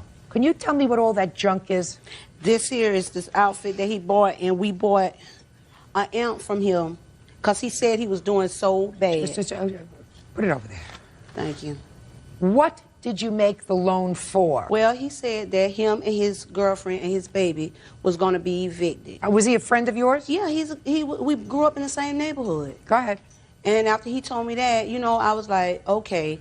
And then my boyfriend said, well, you know, go on and loan the money. I said I would. He had a story like he needed $500 for his rent. He was going to move, which is why I didn't question it. Does any of this sound right to you, sir? I don't know what she's talking about, Your Honor. Go ahead. Well, that's what he told me in my house. Was anybody else there? My boyfriend was. Step up here. Tell me your last name, sir. Washington. Mr. Washington, do you know the defendant? Yes, I do. How long have you known him? A long time. Almost 20 years. Well, do you remember this conversation in the house about money? Yes, I do. Well, look at me when you talk. Don't look at her. Tell me about when that happened. Well, I think it was like in March that he had came to us and he was like stating the fact that he had needed some money for his rent. And at the present time, they were going to be evicted. Now, all of us is good friends, so it wasn't really no problem about the money itself. And so shortly after that, there, you know, he came and he took us to the bank. We got the money out the bank and she gave it to him. How much money did you loan him? $1,000. Let me see proof that you loaned him $1,000. I have that where I drew $2,000 out March 1st. Why did you take out $2,000? Well, the other $1,000 was for me. I bought furniture, I bought a entertainment center, and I paid some bills and stuff. That's it. Is this a checking account? Savings. Now, did he give you any of the money back? $100. I ran it off, and I put when he gave it to me. Let me see. Now you can explain to me about all that stuff is that you bought, Okay, because maybe it has a reason in this case. Yeah, maybe it does. Real cases, real people. Judge Judy. Phyllis Charles says former friend Samuel Trell Wooden owes for a $1,000 loan. Trell claims Phyllis never gave him any money. Go ahead. Okay, first of all, he did come to the house, okay? And then about the end of April, I'll say. After you had loaned him the money? Yeah, after I loaned him the money. Yeah. He called my house. He wanted him to come and pick him up from Pet Boys. When he picked him up from Pet Boys, he came back with a bag with this outfit. And then I had him to call. And I said, why did, we call him Trail. I said, why Trail gave you, you know, the outfit instead of sending me my money? So he said, no, you calling, you asking. So I asked Trail, you know, you bought him an outfit and you didn't send me my money. Then all of a sudden I heard the phone just drop or hang up. So he called back. I don't know what was discussed between them on the phone. Well, what happened when you called back? No, he was like this, basically saying, you know, man, why is your woman, you know, calling my house with all that, you know, BS and stuff, man? I ain't with that. Won't you just tell that was like this gift, you know, because I don't understand the word you just said to me. A gift. I want to know what was the discussion that you had with him after your fiancée when gave she you called, a hard time. When I called back, right, and he got back on the telephone, I told him, you know what I'm saying, man, what's happening? He said, man, look at him. Don't have your woman calling my house with all that bullshit. That's what he said. And so I was like, well, man, the girl want her money. You know, she hot about the amount about the money, you know what I'm saying? We bought the outfit and I already knew it was going to happen like that, though. So then me and him, we felt went to talking about the issue. Then that was it. That was the end of the conversation. All right. Did you have that conversation with Mr. Washington? No, listen to me. I want you to remember the conversation that you had with Mr. Washington. Did you speak to him about having his fiancée call your house? I did speak with him about that. And you told him to stop having her call the house? That's right. And she was calling the house about what, Mr. Wooden? That I don't know. It's just something she just come up with. You know what I'm saying? Calling my house, talking about some money that I borrowed from her. Number one, Your Honor, I don't have to borrow no money from them because most of the time I wind up, you know, like he going to jail, I'm borrowing him out of jail. If she got $1,000 to give to me, why she can't go bond him out of jail? All right, you had a conversation with Mr. Washington. Do you remember hanging up on the plaintiff? That's right, I remember that. Because she was bothering you about money. That's right. And you've known her for how long? 24, 25 years. I've been knowing her for a long time. For a long time. So now she's calling your house and bothering you about money that she says you borrowed from her, that you owe her. Is that yes, right? That's what she's saying. That's what she said? Mm. Now, in the 24, 25 years that you've known the plaintiff, have you ever known her to be psychiatrically hospitalized? Yes. How many times was she in a psychiatric hospital? To be honest with you, I really couldn't tell you because I'm so used to being incarcerated. So I couldn't tell you. Mr. Wooden, listen to me very carefully, sir. Do you know what I mean by psychiatrically hospitalized? In the hospital because you're nuts. She is. Shh, shh. Have you ever been psychiatrically No, hospitalized? ma'am. Of course not. No, ma'am. Of course not. So she's not crazy. Thank you. So, Miss Charles, you've seen my courtroom before? Yes, ma'am, I have. So you know a few things. You know what I always say. If you're going to make a loan to somebody, you put it in what? Writing. Right! And you didn't do that. Yes, ma'am. Correct? So that Yes, was a big ma'am. mistake. Right. So you didn't learn really well. Right. So now you put me in the position of having to make a decision as to whether or not you loaned him money, because he doesn't say it was a gift, he doesn't say it was a payback. Yes, ma'am. He says, she never gave me any money, right? Yes, ma'am. That's why we put things in writing when we make a loan. Right. Because now I have to decide whether or not Mr. Wooden is a liar. Right. Or you're a liar. Right. Now, Mr. Wooden, Yes, ma'am. this lady you've known for 25 years, and she's not crazy. She is crazy. Shh, no, no, no. About my money, No, no, no. yes. She's not crazy. What she is angry. For what? Because you borrowed money from her, sir. Nah. Yes, you did. Oh, yes, you did. There isn't a reason in the world that I can think of, unless you can tell me the reason, why this lady who's known you for 24 years, or her fiancé who's known you for 20 years, would concoct this story about $1,000. She could have said, I lent him $2,000 because she withdrew $2,000 from her bank. She didn't say I lent him $2,000. She said she lent you $1,000. And he was a witness. And she kept calling you on the telephone to say, where's my money? And then, and this you verify, she got angry when you went and bought the fiancé an outfit. She called you again. Why are you buying him an outfit if you owe me money? Give me the $25 or the $30 that you spent on his outfit. What are you giving it to him for? And then you hung up on her. And then he called you back, and you said he called you back. You see, little pieces sometimes make the truth. So you owe her $900 because you already paid her back $100. Judgment for the plaintiff. Put it in writing. I will next time. That's all. Be honest. Entering a judgment for that. $5,000 for the plaintiff. That's all. Step back. Yeah, this is case number 184 on the calendar in the matter of Brooks versus Stout. Thank you. You're welcome, Judge. Parties have been sworn in. You may be seated. Ms. Brooks, these are your two sons? Mm-hmm. And you're here only because they're minors. Yes, ma'am. You weren't present during this incident, is that No. right? No. Why don't you have a seat? And this is your son? Yes. And you're here because he's a minor? Correct. And you weren't there during the course of this incident, Correct. even though if I find in the plaintiff's favor, you're going to have to pay the judgment. But you weren't there. So why don't you have a seat? Thank you. Now I have before me the idiots. So you're in one car and you're in another car. No. I stayed on the side of the road. Tell me what happened, Justin. We was driving around the square. Listen to me. How old are you? 16. Do you go to school? Yes, I do. You were driving around. We were driving around the loop, and we was at a stop sign, and a truck... You were at a stop sign? Yes. And a truck was in front of me, and a truck was behind me, and they blocked me, and I couldn't move. And, like, 6 or 7 girls came up kicking out my car, and I couldn't move or anything. And then all of a sudden I see Tyson running up to my car, and... How many people were in your car? It was me, Dustin, and my ex-girlfriend. Now, did you know these people in the trucks that were blocking you? No, I don't. Where had you been that evening? I was at my girlfriend's house because that was her birthday. So did she have a party? No, it was just... You were? We... Just? Yes.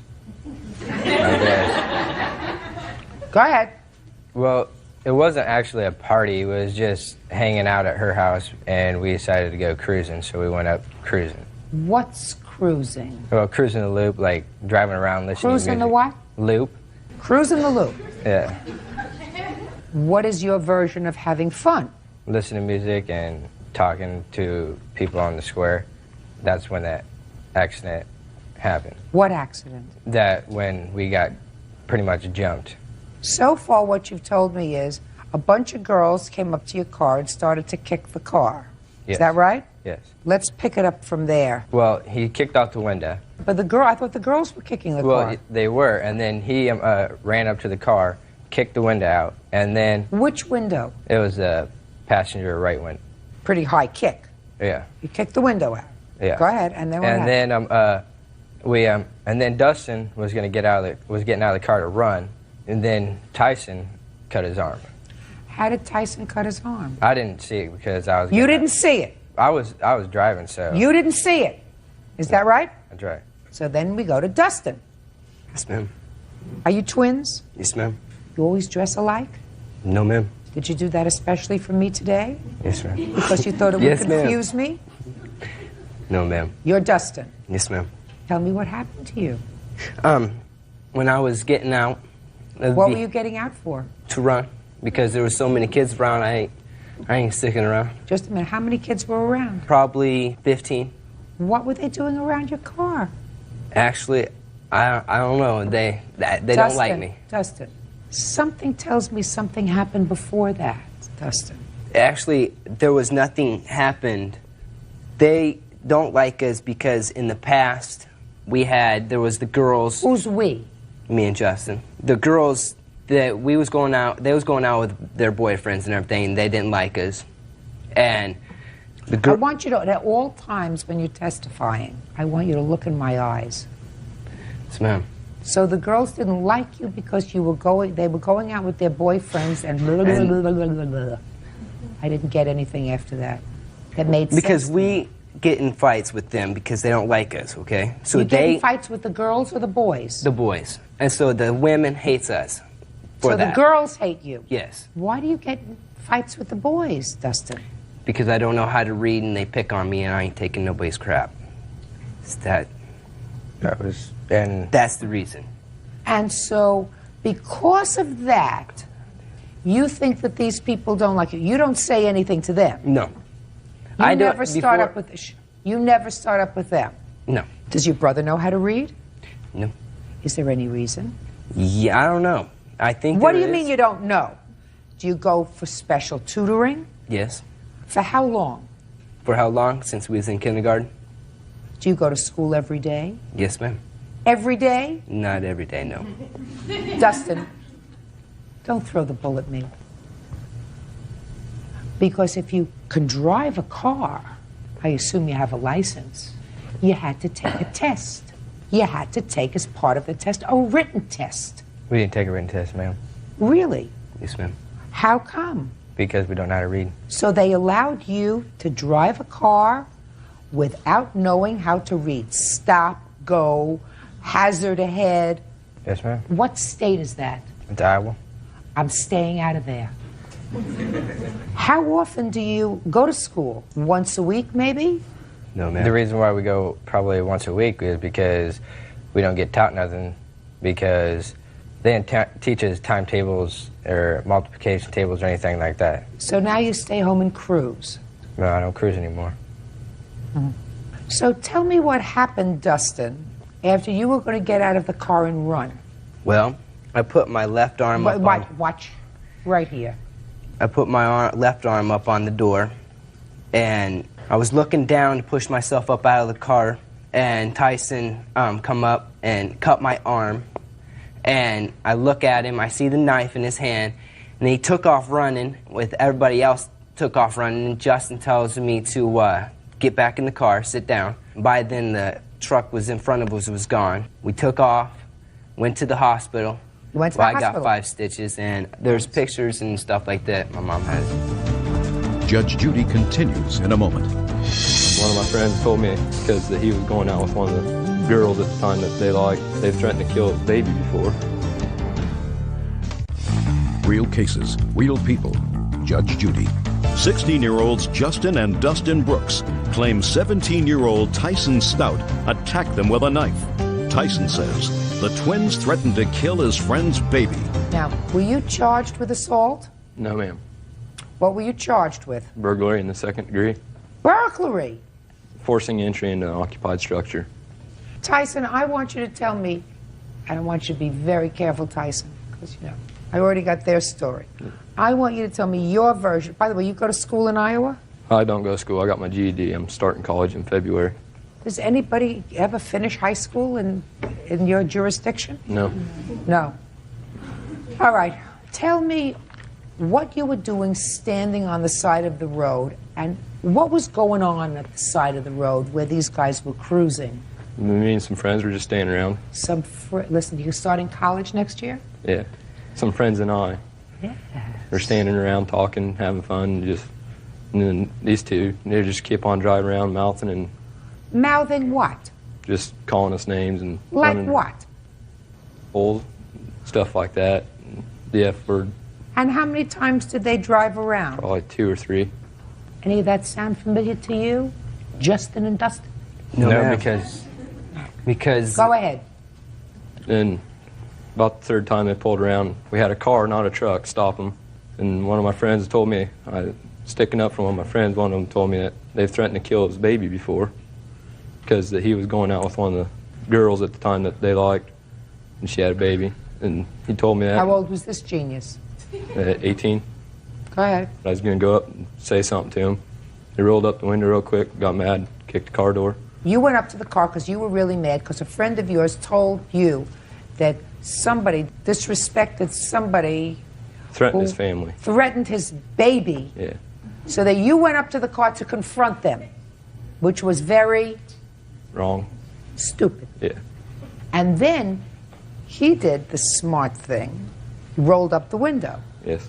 because he had been doing a very stupid thing, cruising around and calling people names and, you know, just being a general tweedledum and tweedledee, being two idiots, right? Yes. Because I expect the truth from you. I really expect the whole truth from you. From them, I didn't get the truth so far.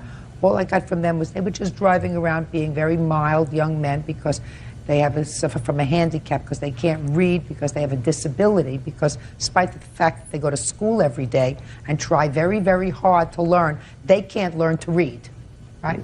Yep. So I expect the truth from you. And you went up to the car, and how many times did you kick the car? Once. And when you kicked the car once, did you break the window? Yes. What happened next? I ran to a friend's car, got in the car, and left. Did you at any time cut Dustin with a knife? No, ma'am. Were you ever charged with cutting him with a knife? No, ma'am. Anybody have a police report? Your Honor, I went to get a police report, but they couldn't release it because he was a juvenile. Nobody has a police report. I couldn't get one. Now, you were found guilty of whatever, of vandalizing the car, which you did kick Burglary. at least once. Burglary. Yes. Was this the first time you were convicted of anything, or have you been convicted of something before? Had a possession of alcohol charge before and assault causing injury before. Assaulting whom? A kid is picking on my little sister. And what did you do to him? Put him in a headlock, slammed him into the locker. Tyson, you got to learn to control yourself. I have. Do you understand that? Yes. Well, you haven't. At least you didn't on that evening, because you went up to the car for no reason. This fight didn't concern you at all. No. And you went up there and kicked their car. Now, according to you, Justin, there were a lot of girls around there who were kicking your car. Yes, ma'am. Did you charge any of them? No, ma'am. Why not? Because I was not going to get out of my car because there was too many of them, and I'm not going to get out of my car to hit a girl. I didn't ask you why you didn't hit him.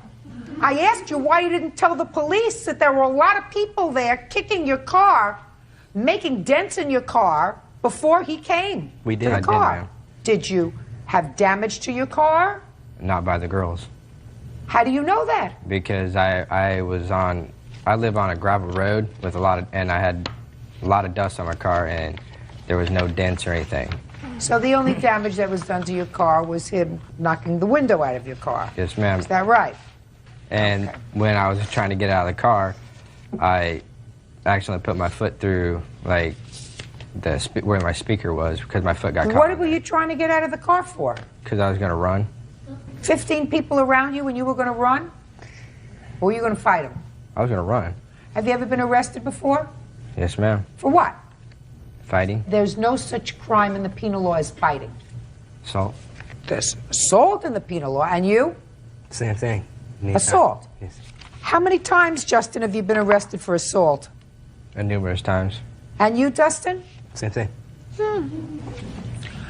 How many times have you been found guilty of assault? Every time. Because I committed to him. What do you mean you committed to him? I said guilty. I told him that I did it. I didn't lie about it. But you don't learn. Can I see the paperwork on the order of conviction for burglary and any other paperwork that you have with regard to a court order by a judge? Moms, you can stand up now. I want to see it. Tyson, how come you lied initially? So I didn't want to get in trouble for it. Who did you lie to? Police? My JCO, What's JCO? juvenile court officer. And when you lied to the juvenile court officer initially, Tyson, did you lie to him the same kind of face that you're lying to me? No. I want you to show me your lying face. Grin. What? I have a grin on my face when I lie. Really? I believe you when you lied to him initially, right? Yep. It's just sometimes hard to figure out who's lying and who's not. Yep. Do you understand? Yes. Ah, right. Because the first time you spoke to your juvenile officer, you told me you didn't know. I don't know. I wasn't there.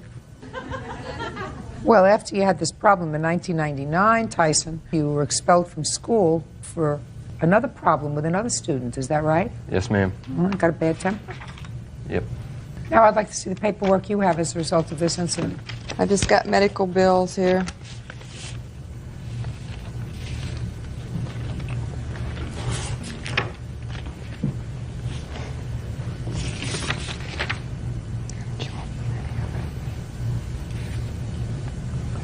So you didn't turn it in to your insurance? The hospital didn't turn it in, no. I'm surprised. Why not? That I have no idea. They didn't turn it in. The insurance cards was there, but they never turn it in. Well, they will. They will. They should. And your boys are covered? They're covered. Mm-hmm. Now I'd like you to come up here, Dustin, because I want to take a look at your arm. Yes, ma'am. Is this the scar? Yeah, big one right there. Yes, ma'am. Yes, ma'am. Tyson, I have to make a judgment whether or not you actually cut Dustin with a knife. And it is my belief that you did. Because when somebody is injured like that, and there's no question, I've read the hospital records, and there's no question he had a laceration, there's no question that he had sutures. When that happens, you want the person who is responsible to be prosecuted. Now, you were, in fact, charged with assault with a weapon. The fact that you pled guilty to cover all the charges and the rest of the charges were dismissed doesn't mean that you were found not guilty of those charges. It means that you pled. It means that you pled out. Plea bargain. That's right. Look how smart you're getting. You also have a temper. Now, these two idiots were driving around, and their mother knows that they were driving around doing the wrong thing, right? Well, yeah. They were doing the wrong thing, but that doesn't give you license to take out even a pocket knife, which is what you took out, and cut him. It doesn't give you license to do that. You're lucky. You're lucky that they let you get away with it. But I didn't stab him, ma'am. Yes, you did. You stabbed him. You didn't stab him. You cut him. I mean, stabbing is this way. His ex-girlfriend came up to me last week and apologized for lying to the cops about it. Listen, you tell me who cut him. Nobody did. Sure they did. He was cut. He cut himself. How? With a knife? Really? Yes, ma'am. You think that he's dumb enough to do that? I mean, it's possible. Yes, I do. It's possible that he's dumb enough to do that. Possible. I don't think so. And the problem is that you put yourself in the situation by going over, getting involved in a situation that you had absolutely no reason to be involved with. Somebody said something made you mad. You went up to the car, kicked the car, knocked the window out. Stupid. The fact that you started it because you were looking for trouble, driving around, shouting out of the car, you were with your girlfriend, it was her birthday, your mother shouldn't have let you drive a car anyway. They don't go to school. You explain to me why they don't go to school. They've been on add and subtract since they've been in second grade, and I'm tired of it. 95% of the kids in Iowa get their GED. In any event, I find that you cut them. I also find that they're a little bit culpable themselves and that they had no out-of-pocket expenses with regard to this injury because the insurance is going to cover it. Now, did he pay for breaking the window? No, I've got the estimate on Just tell me how much it was for breaking the window. The window is at $189, but I've got pictures of other damages that was done to the car. I don't care what the other damage was done to the car. There were 12 girls around the car. that they chose not to identify because your son said, well, we live on a dirt road and the car was very dirty. He went up, he kicked the car, he kicked the window out of the car, and there were 12 other people involved. So it's $189 for the car and $1,000 for cutting him. Judgment for the plaintiff in the amount of $1,189. That's all. Instructor, she made a big scene about it. Basically, just go to a regular salon. And now the next case. All parties in the matter of Hart versus Hart. Step forward, please. 63-year-old salesperson Carol Hart is suing her granddaughter, 23-year-old Krista Hart, for a down payment on a condo, a loan for bail, and the cost to repossess a vehicle. Mrs. Hart, the defendant is your granddaughter. Yes. And your claim has several pieces to it. That's right. One involves a car that you purchased for your granddaughter. She was supposed to make all the payments, pay the insurance. She didn't do that. You repossessed the car. You want the cost of the repossession of the car. That's the first part of the case. Then you say that you gave both your granddaughter and your grandson, her brother, the down payment for a condo. And the idea was that they were supposed to act appropriately, responsibly with the condo so that they could use that condo at some point to sell, and each of them could have their own place, but they would have a little bit of money because you have a child. That's correct. After they moved in, you made a gift to them of the money. That's true. Then you say you took that back because your grandson got a girl pregnant and they didn't do what you had intended to do with this condo, so you want the down payment back. The third thing is her brother was in jail. She called you and said, I need $500 to bail him out of jail. You made her a loan of the $500. $300. Okay, $300 for bail for your grandson. Right. And he got out of jail, and she says, get it from him. So it's those three things, the car, the condo loan, and the bail money. How much are you seeking from her for the amount that you had to spend to repossess the car? $77 is all. Well, that's nonsense, and that happened almost a year ago, right? Well, just a year ago, yeah. Okay. Well, that's $77. I gave her plenty nonsense. of time to pay it back. I just put in her Forget hands it. All right, let's forget the car from a year ago, $77. All right, Miss Hart, let's get to the condo. How much did you loan her for the condo? Each of them $3,000, total of $6,000. Okay, so she put $3,000 in on the condo. Right. And when was that? That was in 98. That would be September of 98. And at what point, Mrs. Hart, did you say to them, now the condo is yours, it's a gift? They moved in on Halloween, and that was at Christmas that we said that. So you don't have to pay us back the money? Right. Okay. Christmas of 98, you forgave the loan? Yeah. And then what happened?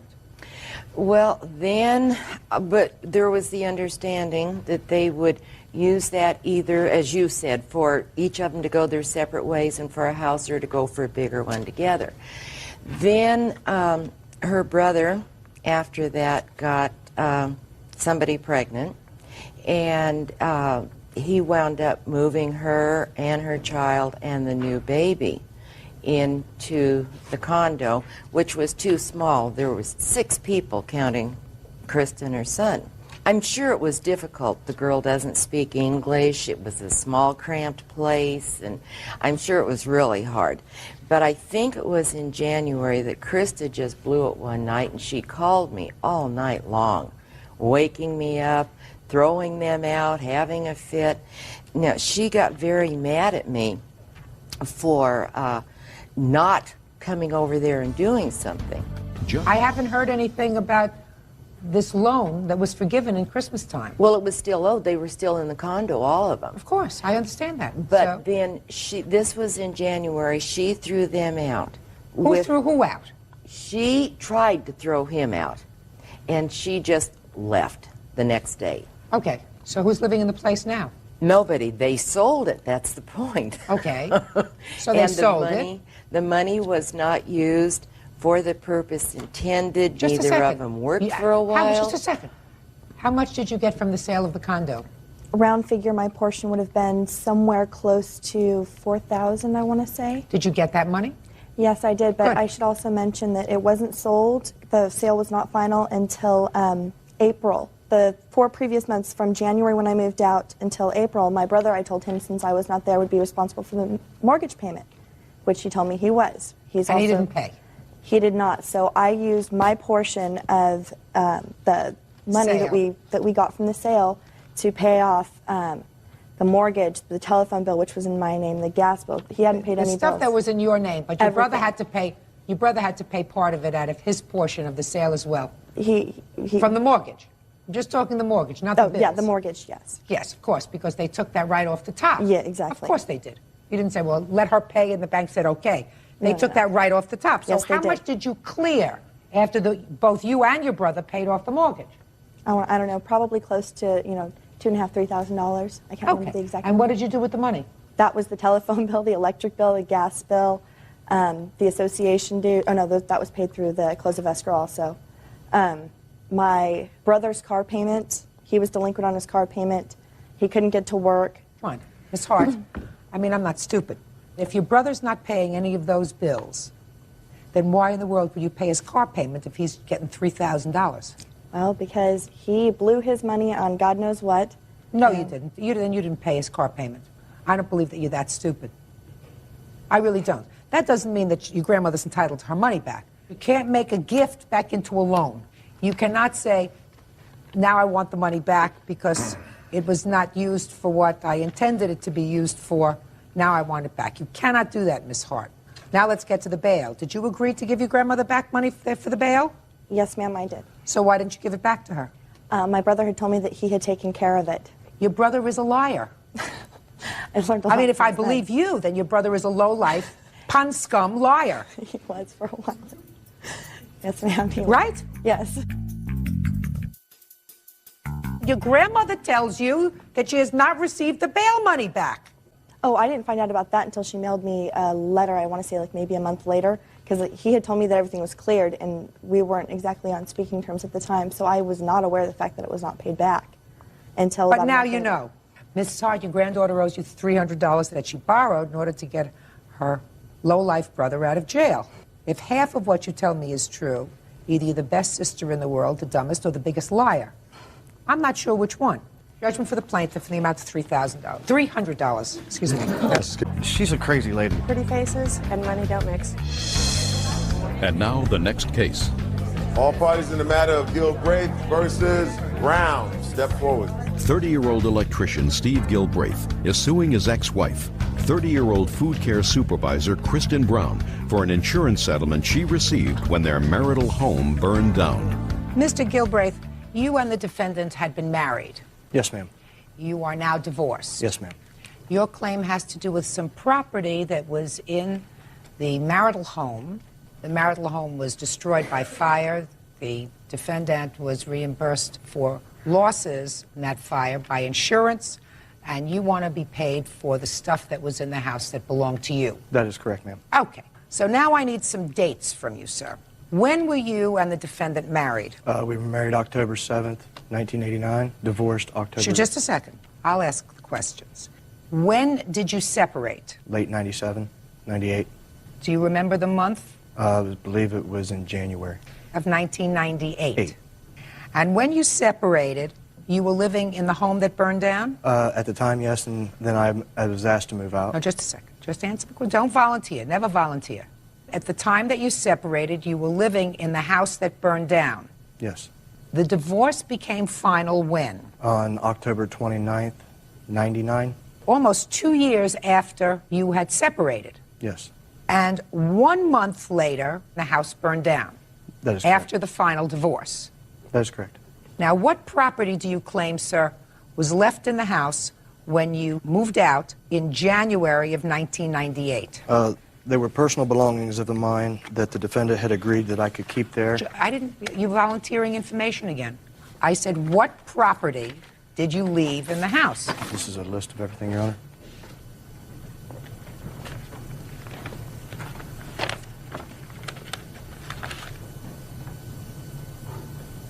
All right, Mr. Galbraith, between January of 1998 and the time of the divorce in October of 1999, had you gone back to the house at all for any of your property? Yes, ma'am, I did.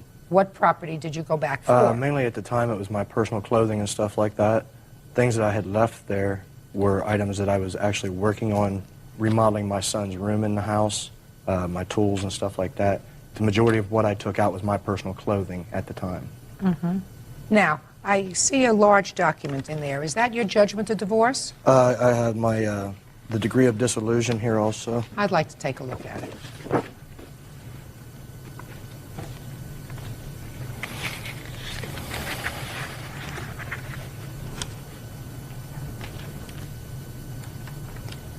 This says that at the time of your divorce, you and your wife had allocated all property that belonged to each of you.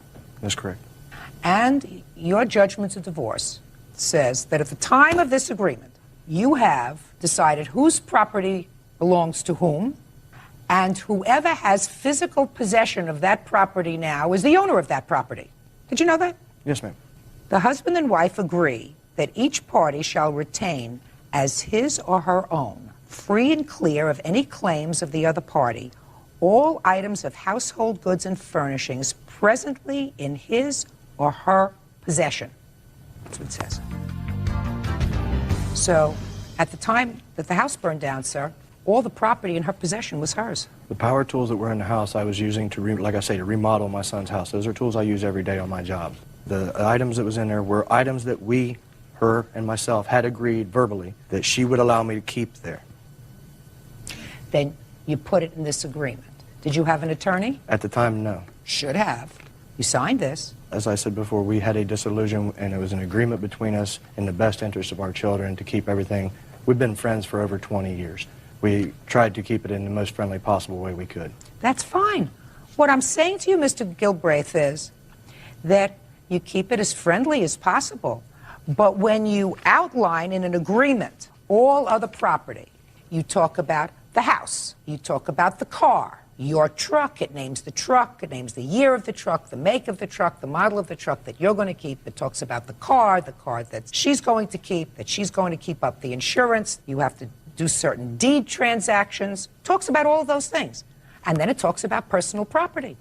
And if you had any personal property in that home, you'd just as easily say, listen, we have to put in another paragraph and list all this property that I have in the home that belongs to me. That's very easy.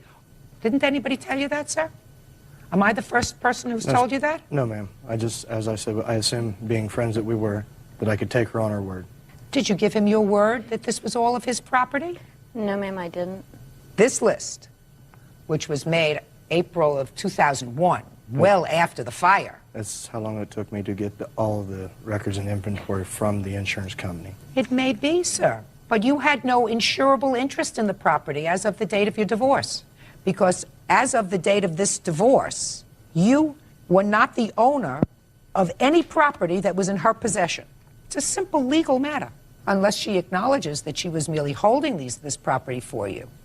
You acknowledge that? No, ma'am. However, she knows the tools that were in my son's room and all my stuff that was there in that room was being done for her in regards to the remodel of that home, which I had promised I would finish. Mm-hmm. Unfortunately, a fire happened in the home before that.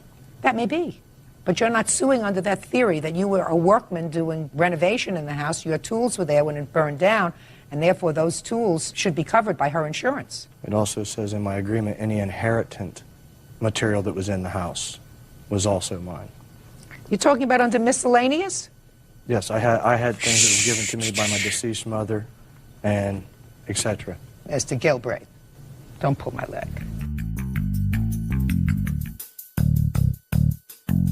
Okay.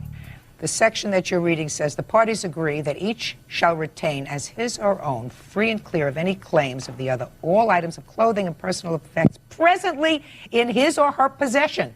The parties further acknowledge and agree that neither party shall have any enforcement rights to the other's inheritance or expectancies, and all future inheritances and expectancies shall remain the property of the inheritor, which means that if somebody dies in your family and leaves you money or property, she cannot claim any of that property. That has nothing to do with your power tools. No, it has to do with quilts that were made by my mother and my grandmother. You should have gotten them out before 2 years. Those were not power tools. You don't redo your son's room with quilts. No, but that's things that she had stored. Mr. Galbraith, this is a very simple case. You were divorced. At the time of your divorce, the judgment's divorce, said all property that you each have in your individual possession belongs to each of you individually, free and clear of any claims by the other. You had the opportunity at the time of the divorce to include this list as property that was in the house that you intended to get back, that it was an agreement with the defendant that you would get back. She knew Very that. simple. I said including in the judgment of divorce. You did not do that. If you did not do that, you had no interest in any property in her home. Your case is dismissed. This is case number 174 on the calendar in the matter of Lopez versus Gonzalez. Parties have been sworn in, Judge. You may be seated. Ladies, have seats, please. Mr. Lopez, you and the defendant have a child together. Is that right? Yes, Your Honor. It is your complaint that the defendant had you arrested on false charges of assault, domestic violence, and you want to be compensated for that. And in addition, you want a home entertainment center that you say was yours, that is in the defendant's home. The defendant says that the home entertainment center was a gift. You did, in fact, assault her, and she is counterclaiming for her injuries. I don't have nothing. He took everything. Defendant says the home entertainment center was a gift. Do you still have it? No, he took everything. She doesn't have it. And that you did, in fact, assault her. And her counterclaim is for the injuries that she suffered during the course of this assault, which occurred around Christmas time. Is that right? Christmas Day. Okay. All right, Mr. Lopez. Were you living with the defendant at the time that you were arrested? I was moving out. I was in the moving out. He was already a week out. I'm going to get to you in a minute, but don't interrupt him. What do you mean you were in the process of moving out? What does that mean? The day after Thanksgiving, we had a really big argument and we had broken up. So we made an agreement by no later than the first week of January that I had to have everything of mine moved out and be completely moved out. I was staying between there, like a few days if I babysitted my son, or I stood at my best friend's house or my mother's house. So most of the time you weren't living there? Yes. All right. So tell me about Christmas Day. You came over to the house? What happened was we agreed to meet up at my best friend's house. We picked up my son and her son, her other child, and we agreed to go back to her house, to her apartment, and open up the children's gifts together. And from there, when we arrived at the home, we opened the gifts. She asked me to stay a little bit longer while she took a shower so I could watch the children. I agreed. At that time, I received a phone call from my fiancé on my fiancé's cell phone, just before she went to the bathroom to take a shower. At that time, I was speaking to her. I explained to her what time I was going to be finished. I explained to her that she was going to take a shower and I was going to meet up with her right after. At that time, she began screaming, saying stuff that didn't need to be said over the phone for my fiancé to hear. So at that time, I said, why are you acting up? You know what, I'm not going to stay. I'm leaving. She began an argument. I tried to leave. I had my son in my arms with the cell phone. She wouldn't let me leave. So I said, you know what, I'm leaving. I'm leaving my son. I put my son down in the crib. At that time, I dropped the cell phone in the crib without knowledge when I put my son down. I tried to leave. She blocked the doorway. I kept on explaining to her, move, I want to leave. I'm not staying, I'm out. She didn't want to let me. So then I barged through. She had her arms spread out against the doorway, holding me, not letting me go. So when I barged through so I could leave, she scratched her arm. So I left. When I got outside, I went to go call my fiancé. That is not even And when I got downstairs, Ms. Gonzalez, I don't back. want to hear it's not true again. Do you understand? No problem. No, that's not an answer. The answer is yes, Your Honor, I understand. I will not interrupt again. Yes, Your Honor, I understand. I will not interrupt again. That's right. Go ahead. So outside, I went to make an attempt to call my fiancé, and I noticed I didn't have the phone. So when I went back upstairs... That was stupid. Because the phone was upstairs. That was stupid. I went and I looked for the phone. And Say yes, that was stupid. Yes, it was stupid. So I asked her if she had the you cell just phone. gotten out of the house, you pushed her, she scratched her arm, according to you. You leave the cell phone and you go. You don't go back into a confrontational area, sir. That's stupid, Mr. Lopez. Yes, Your All Honor. right, so you go back upstairs. What happened when you went back upstairs? When I got upstairs, I asked her, did she have the cell phone? She says, I don't have it. So as I looked through the house, I remembered I had it in my hand when I put my son down. When I looked into the crib, my son wasn't in the crib. I went and found my cell phone under the sheet. Again, I attempted to leave. Again, she blocked my way. I said, just move, then move. At that time, she told me she had called the cops and I was going to be arrested. I said, well, I'm leaving. And outside the door, a lady, which I had never seen before in this building for the whole year I was living there, had my son. As I attempted to take my son from the lady, 2 female officers were coming upstairs. What were you taking your son from the lady for? I didn't know the lady. if I don't know the person, I don't want nobody I don't know having my son in my hands. I don't know what they'll do. So the 2 officers were downstairs. They came, and they brought us all into the apartment. Me, her, and the 2 kids. While we were in the apartment, the officers explained because it's a domestic problem, they were going to arrest both of us. At that time, they would take both children and put them in child custody. I said, I'm not pressing no charges. I don't want nothing. I just want to go home. My son can stay. I have no problem. At that time, the female officer told me to stand by the door, don't move. So at that time, there was a knock at the door. 2 more officers came, 2 male officers now. We go back inside. She's in there screaming. Next thing you know, all I hear is her mother screaming at me. Jason, I wouldn't do this to you. And she said, why are you doing this? I said, what's going on? The officer said, turn around, and they handcuffed me. Later, when I was taken down to central booking for arrest, I was informed of the charges. It was assault with weapon, child endangerment. They said I put a knife to my son's back. At no time did I ever touch a knife to grab against my son. Because of that, I had charges of an ACS for attempted on my child, and All right, you were held in jail for 2 days, is that right? for, almost 2 days. 2 days. I called my fiance. All right, the charges were subsequently dismissed when you decided to drop all charges against each other, is that right? Yeah. Do you see your son now so regularly? No. Why not? I still can't because she won't let me see my son. Uh-huh. It's a struggle for me to see my son. All right. And every time we went to family court for me to get a chance to see my son, she made false charges, knowing I was going to get visitation of my son, to have me arrested. Okay. I'd like to see first the medical bills that you have as a result of this incident on Christmas Day. I didn't get to get the medical bills because this happened so quick that I didn't get a chance to get them. So I have my pictures. Let me see all the papers you have. All the papers. Your Honor, Judy. Shh, just a minute. I have a scar on my left hand. Just a minute. And the lady that Just called, a second. These scratches are what you're talking about? Yeah, I had a scratch. All right. I had a hairline fracture in my left hand. Don't tell me you had a hairline fracture without any medical bills, without reports. Don't tell me about a hairline fracture. Excuse me, Judge. Shh. I'll get to you in a minute. Thank you. I have a few questions for Ms. Gonzalez. The police officer who took this report took your statement, is that right? Yes, and on the statement? I'm speaking. The police officer who took the report took your statement, and he read the statement to you, is that right? Yes, he did. And after he read the statement, he asked you if it was accurate, is that right? Yes, he did. And you said it was accurate, is that right? That's right. And you signed it? Yes. And you wouldn't have left out anything vitally important, is that right? No. So I'm going to read what you wrote in the statement. I didn't write that. The officer. What the I don't care whether you wrote it or the officer wrote it. I just asked you whether he read it to you and whether you signed it. You said yes. Real cases, real people. Judge Judy. Jason Lopez says ex-girlfriend Suhey Gonzalez had him falsely arrested for domestic abuse. Suhey claims Jason slammed her hand in a door and held a knife to their son's throat. All right, Ms. Gonzalez, I'm going to read what you wrote in this police report. It says, at the time and place listed above, the perpetrator, that's him, who was the victim's common-law husband, had grabbed the victim by her throat, choked her, at which time he forced her left hand between the door and the wall and repeatedly slammed the door on the victim's hand, causing substantial pain and swelling to the victim's left hand. That's what this says, okay? Now I'm going to tell you what you wrote in your answer. When I told him to leave, he grabbed our son and tried to take him. When I tried to stop him, he pulled a knife out and held it to my son's neck. He said, if you don't let me take him, I'll kill both of us. No, they didn't write it in the police. They wrote nothing about a knife threatening to kill himself, threatening to kill this child. You know why they didn't write that down?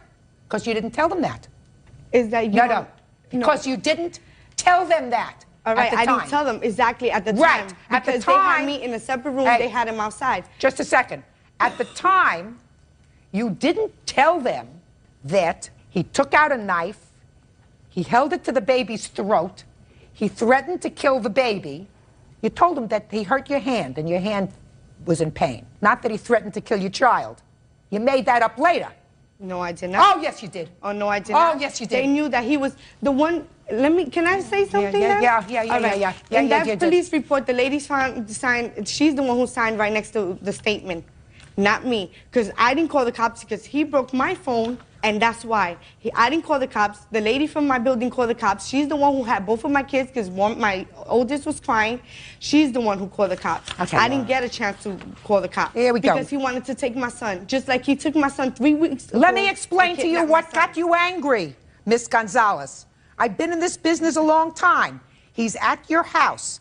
According to your answer, he told you a couple of weeks before or a month before he didn't want to have, I'm speaking, that he didn't want to have anything to do with you anymore. He had a new girlfriend. Clearly he has a new girlfriend. All right?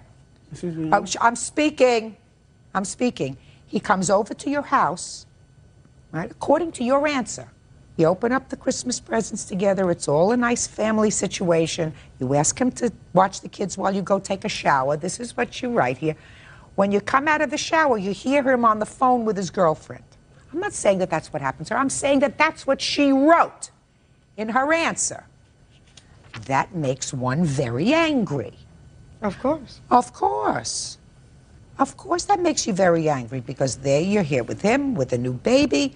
He's taking care of the baby's presents. He's in your house Christmas time, and he's going to say goodbye to you, and he's going to go to girlfriend number... And it was just a week that we had broken up. Fine. So you're really angry. The knife was a nice touch. He wasn't arrested with a knife. He wasn't arrested with a knife. You know what I'm talking about. And I you know what I'm happened. talking about. And I know what happened. Yeah, And I know exactly what happened. Because he tried to take my son. He tried to take my son. Just a second. What do you mean? That's how... Who called my mother? Miss Who called my Gonzalez. mother? The lady? Miss Gonzalez. That called the cops? Miss Gonzalez. Is he the father? Yes, he's the father. And I'm not saying that I'm he's not. speaking. Is he the father? Yes. Then you have no greater right to this child than he does. But he kidnapped my son for 3 weeks. You can't kidnap your own child unless there's an order of custody. This is recently. We've been going through this. I just want to go on with What my life. I'm I want telling him you- to go on with his life. If he wants to Listen. see his son, he's more than welcome to see his son. Miss I have nothing Gonzalez, wrong with that. These, But I'm he cannot speaking, see his son I'm because going he to had say order 1, 2, 3, protection. then they're going to put you out. When you claim that you were severely assaulted, and the best picture that you can come up with is a picture showing me 2 scratches on your arm. 2 scratches. That's what they are. No hairline fracture, no hospital records, no... Well, all right. This was an argument. And unfortunately, because the police take domestic violence seriously, as they should, they got to arrest somebody. And I lost my securities license. Mr. Lopez, you do not get an A+ for smarts. Do you understand? Yes, ma'am. You don't get an A+ for going back for a $39.99 cell phone after you have already had an altercation with her, and you were out of the problem. You were outside. Because he never You went go. outside. Excuse me? Because he never went outside.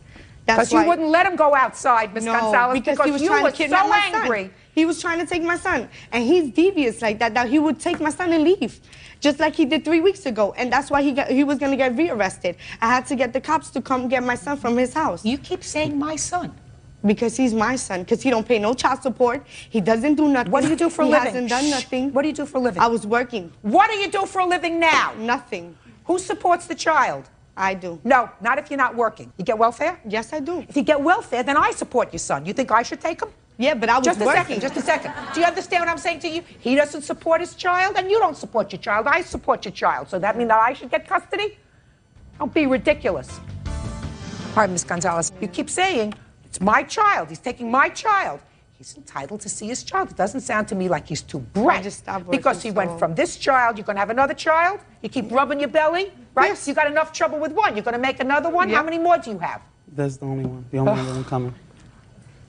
In any event, I read the police report. I read the police report that doesn't talk about a knife to the throat, threatened to kill the child, threatened to kill anybody, and I see 2 scratches on your arm. You also, sir, yeah, you want to play that for me? Yes, I even have an Go audio ahead, tape of let her me hear it. saying- But I still can't get over the fact why you had me arrested. Because I was just upset. Things were going through my mind. I'm admitting I'm sorry. Oh, so you're admitting that you did get me arrested? This is why he was... This chick, because I was with another chick? No, it wasn't only because of that. It was because a lot of things, Jason. Oh, okay. But then why did you tell him I punched you in your face? I choked the out of you? No, I didn't say that. Gigi, the DA said that in the court. Mr. Lopez, I didn't even have to listen to that. I mean, I've heard this, I've been around this business now for 27 years. right? And I know, when I read your papers, I see her affect, right? And I know exactly what happened. That doesn't mean that you were smart, A, as I said, to go back to the cell phone, B, to get a telephone call from your girlfriend. Tell your girlfriend, don't call me until I call you. I don't want to create any more problems with her. I'm going to open presents with the children. Don't call me. That creates a problem. We had already opened the gifts. This was around the time I was getting ready to leave. She shouldn't have called you, and you shouldn't have spoken to her. Say, this is a tacky problem. I don't want there to be any problem with her. Don't call me. I'll be there. I'll be home when I'm home. And the reason she called is because it's a little territorial. She's not so happy either. You're going over to visit mother number 1. She's going to be mother number 2. You know, you got to be smart. She wasn't pregnant at the time. 2 months later. Wow, now big she difference. is. Now she is, right? And on your security job, you can hardly afford to pay for yourself. I don't have work. Listen to me, sir. When you had a security job, you could hardly afford to pay for 1 child. Now you're going to have 2. Did you pay for a lawyer? No. They gave you a free lawyer. Yes. You spent a couple of days in jail. Yes. You shouldn't have. And so did I, because he falsely arrested me. For what? He said that I made phone harassment. On June 30th, he called me. I have the phone records for that. He called me with my own phone card that he rung up. He falsely arrested me on June 31st. I got arrested. I made the report on June 30th. As soon as the time right after he called me and called them and let them know that he was calling me and harassing me. And he called me with my own phone card. And right after that, he calls his girlfriend and his mother. No. No. Ms. Gonzalez, your counterclaim is for the assault that you claim he perpetrated on you And on false Christmas arrest. Day. It says it on the paper. And according to your complaint, you are filing for injuries and damages due to the alleged assault. Okay? You do say somewhere in your answer that he filed false charges, but the damages you are requesting are for the assault. And I don't find that he assaulted you, so your counterclaim is dismissed. The only thing that I have to consider now is whether there was an argument and whether, as a result of false statements that you made and continue to make and continue to embellish to the police, Not me, that because I'm I wanna go on with my speaking. life. He's the one I'm who brings speaking. me here. For what? He brought you here For because what? He keeps calling me and harassing me. Listen to me. He's known you a long time. I've met you now for about 15 minutes, and I don't think he's crazy. And I wouldn't precipitate phone calls and contact with you because I think that you're an angry lady. I think that you feel as if he jilted you, that he left you high and dry with your baby, and now he's got somebody else. All of those things, doesn't pay child support, you're not working, but that doesn't give you the right to have him arrested and make false allegations, which I believe that you did, and I'm awarding him $1,000 on his claim. That's all. By the way, she doesn't have your entertainment center. Yes, she That's does. all. Your Honor, when we went there, the officers Goodbye. explained. Well, here's our excuse. You may step out. Yes. 37-year-old trucker John Staley says during a visit with his sister, 38-year-old customer service rep Terry Thompson, she attacked him with a hammer. John says Terry lied to police and had him arrested for domestic violence. Mr. Staley, the defendant is your sister. Yes, ma'am. And according to your complaint, she filed a false police report causing you to be arrested, spending a day in jail. Those charges were subsequently dismissed, but you want her to pay for your lost wages. Yes, ma'am. Is that right? When did this incident occur that caused you to be arrested? August 9th, And where did it take place? at the defendant's home of residence. What were you doing there? On August 9th, I came home to my home, and I found my niece, my oldest niece, on the phone. Your I asked oldest her- niece is your daughter? Yes. Go ahead. She was calling people on the phone, and she advised me that her car had broken down. She didn't have any money on her, and she needed help getting the car towed to get the car fixed. And she asked for my assistance.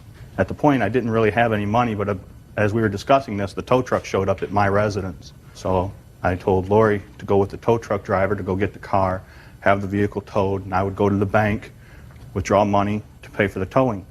And Lori needed to go back to her mother's house, so I took Lori back to her mother's house, and that's what I was doing there. And what happened when you got there? I walked with Lori upstairs to the apartment. I stayed in the hallway. Your Honor, of the- don't put your hand up yet. You'll have an opportunity to tell me your side of the story. I stayed in the hallway while Lori went in and got her things, and there was a discussion that Terry made about that I owed her an apology over an incident that took place 2 years ago. Have you spoken to your sister since? I haven't spoken to my sister since February or March of this year. But you were outside in the hallway. I was in the hallway of the apartment. She came out to the hallway? Yes, she did. To tell you she that wanted an apology, and she made some statements, and I told her she needed to get her facts straight on that issue. But I wasn't going to apologize for this incident. It's 2 years old, and there was no need, and I felt I was in the right of that incident. Okay. And she told me to leave. And I tried telling her that I needed to take Lori back to get her car. And she said, no, you're not. She demanded that I leave, and if I didn't leave, she was going to go in, get a hammer, and she was going to beat me with the hammer. And I said, fine. So I turned around. I started walking down the steps. I was on the second step when my sister tried shoving me down the stairs. As she was pushing for me from behind, I turned around with my arm. I raised my arm in defense, and at the same time, I tried to maintain my balance on the stairwell. Had she gotten the hammer? Not at that point.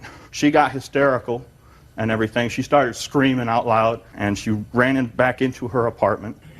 And I started walking down the stairs, and I was at the first turnaround. There's 3 flights of stairs, and there's a turnaround at one point, and that's when she emerged with the hammer from the apartment. Did she come down the stairs to Yes, where she you did. were? I started running down the stairs. I was at the bottom of the stairs when we came together, and she went to swing the hammer, and I put my hands up in a high blocking fashion, and the hammer caught my right forearm, and then I returned a kick to Terry, kicking her away from me, and this bought me a couple seconds to get out the door. Terry then chased me out the door, and I turned and I tossed my keys at Terry. I missed Terry, and my keys went into the bushes on the east side of the doorwell. And then she continued to swing the hammer, and she started yelling to her neighbors, call 911, I'm being assaulted, as she was swinging the hammer. Did you report this to the police? Yes, I did. When? What happened was Lori came out, and I ended up taking Lori back to her car. When did you report this to the police? After I dropped my niece off at her car, I went straight to the sheriff's department. And what happened when you got there? They interviewed me, and I told them about the apology and told them the story. Told them the story. They said they had to talk to Terry about the hammer because she didn't originally tell them about the hammer. And they come back and they said she admitted to using the hammer and that I admitted to kicking her. And as far as they were concerned, this was mutual combat, and their policy is to take one of us to jail. They elected me because I was already there. And subsequently the charges were dismissed. Yes, ma'am. Let me see your paperwork, please. Now, Ms. Thompson, you tell me your version of these events, please. He's been told several times, this would meaning the 5th time of this year, that he doesn't need to be over harassing me or coming over to my apartment. There's no reason for him to be over there since we do not get along. There's been a few domestic disputes in the past. Whatever. Your daughter came home to gather some Yeah. stuff. Your brother is standing outside in the hallway of your apartment. What happened from there? Okay. Well, I buzzed my daughter to get in. I only seen my daughter get in. Fine. Your brother is standing in the landing. He pushed his way in my Where apartment. was he in the apartment? He was standing in the living room. Is the living room as soon as you enter into the door? Yep. Fine. Okay. So he's standing in the living room. What happened next? He was trying to say hi, and he was being very much agitating and aggressive. And I said, why are you here? You know, you don't get along. We don't get along. What did he tell you? He was very much trying to say hi, No, Miss very Thompson. jumping up and down. Miss Thompson, pay careful attention to me. Okay.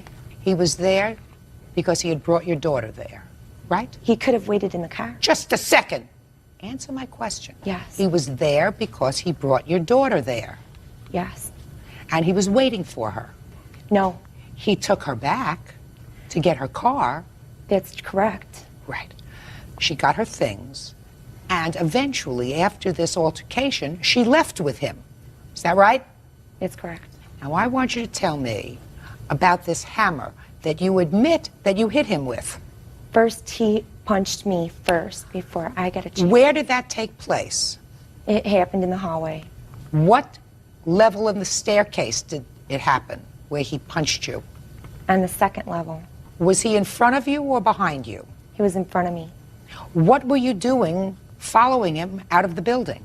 He was still agitating me the whole way. What were you doing following him as he was leaving the building? Your Honor, he's constantly over in my apartment. I don't care about constantly over. I'm asking you, he's leaving. You told him to leave. He's on his way down the stairs. Right, agitatingly. Not agitating, leaving the building. Whether he's leaving the building and he's saying words to you or he's not saying words to you, he's leaving. If he was agitating you, you close your door to your apartment, you say, my goodness, I'm glad he's out of here. You close the door, case closed. What were you following him for? To make sure I didn't want him to come back. Oh. When did you get the hammer? I got it out from my closet in my apartment. What did you call the police for? I've constantly called the police. I don't care constantly. What did you call the police for today, that day? Because he was over again at my apartment harassing me. Miss Thompson, was your daughter moving out of your apartment? Is that why she came over? No, she just wanted one thing, a paycheck. She was in there for a second and out. So she just came home to get a paycheck, right? Right. When did she tell you that she was just there to get a paycheck? She didn't even bother telling me. She walked in the door and you said something. He followed her up. When your daughter walked in the house, okay, did she tell you what she was doing there? No, first she said, John is behind me. Fine. And then he pushed his way in. And then she went to get her check to get him out of there. That's not why she went to get her check. That is not why she went to get her check. She came to the house because she had to get a check. She asked him for a ride. He was not there uninvited by someone who lives in your house. Does your daughter live with you? Does your daughter live with you? No, she doesn't. Did she live with you then? No. Okay, but a check was in your home? She came over to visit me, and the check was in her pants pocket, and she came back to pick up her check. So she leaves clothes in your house? There's times she visits. So she leaves clothes in your house? Yes. So she invited him to drive her home. She walked in and said to you, John's behind me. Not John's behind me, he's stalking me. He followed me here in order to hurt you. Yes, he did, Your Honor. No, he didn't, Miss Thompson.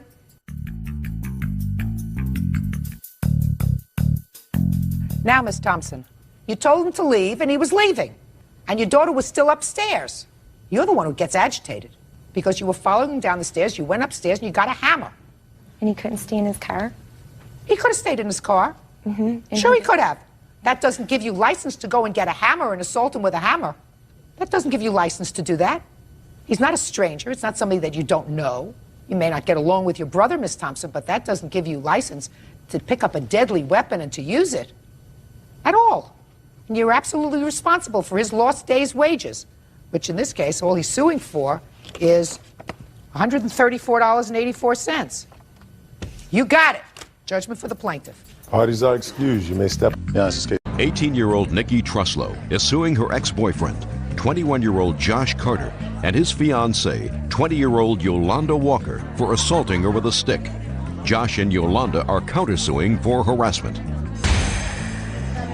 Order. All rise.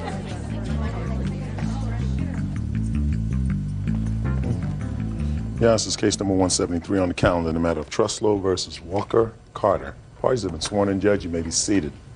Ms. Truslow, the defendant, Mr. Carter, Yes. was a former boyfriend of yours. Yes. The co-defendant, Miss Walker, is his current girlfriend. They have a child together, is that right? Yes, ma'am.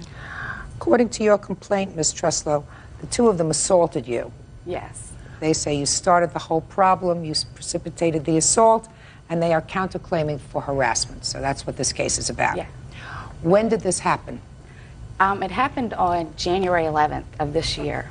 But the night before it happened, on January 10th, I had stopped by his cousin's house. At the time, I was 6 months pregnant with his daughter. And I stopped by there, and I go inside, and he walks me into the kitchen, and he's like, you know, me and Yolanda got back together because they dated in high school, and he was like, but I really don't want to be with her. I want things to work out with you. I was like, okay, and he was like, well, call me later. So I leave. How many children do you have? One. With this lady? Yeah. You have a child? Yes, we go Monday for the blood test. We already took the paternity test on our half. We just I waiting have on to her. go Monday, so. But here's a picture of her if you'd like to see. I don't know. But anyway, so then I leave, and he How was old like, are you? how old am I? I'm 18. And how old are you? 21. What do you do for a living? Work. Work. Would you stand still? Try standing still. What kind of work do you do? Work at Burger King. Burger King. Go ahead. Okay. So he's in the kitchen and he's smooching with you. Yeah, you're 6 months pregnant, and he says, "I'm back with her, but I don't want to be back with her. I really want to be back with you." Yeah. So Go then he ahead. tells me to call him later on. He was going to a game or something, whatever. So I called him that You ought to night. be and going he to his wasn't- second job. Huh? Go ahead, nothing. Oh, so I called him that night and he wasn't there. I had a doctor's appointment at 10 o'clock the next morning. So I go by his house. I had never seen her before. I'd never met her before until Is that this your day. first child? This is my first child. So I go by his house and he stayed in the basement. So I go around to the basement. I was on my way taking my What did friend you go to his house for? to see if he wanted to go to the doctor with me, because he had told me to call him the night before, and because he had already went to Why one didn't you doctor's call him? appointment. I did call him, but I didn't call him that morning. I was on the way. Why didn't you call him that morning? I don't know. I didn't know that she was going to be there. I had no idea. I mean, the day before he was telling me, that he wanted to get back with me. If she was going to be there, I wouldn't have never came. So I go by there and knock on the door, and Yolanda answers the door. And I was kind of surprised, and I was like, well, is Josh here? And so he comes to the door.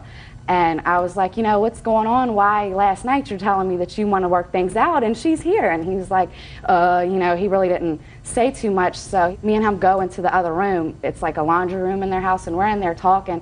And I'm questioning him, why did you say this if you really didn't want to work things out? Well, Yolanda's like, well, I heard you wanted to fight me and da-da-da.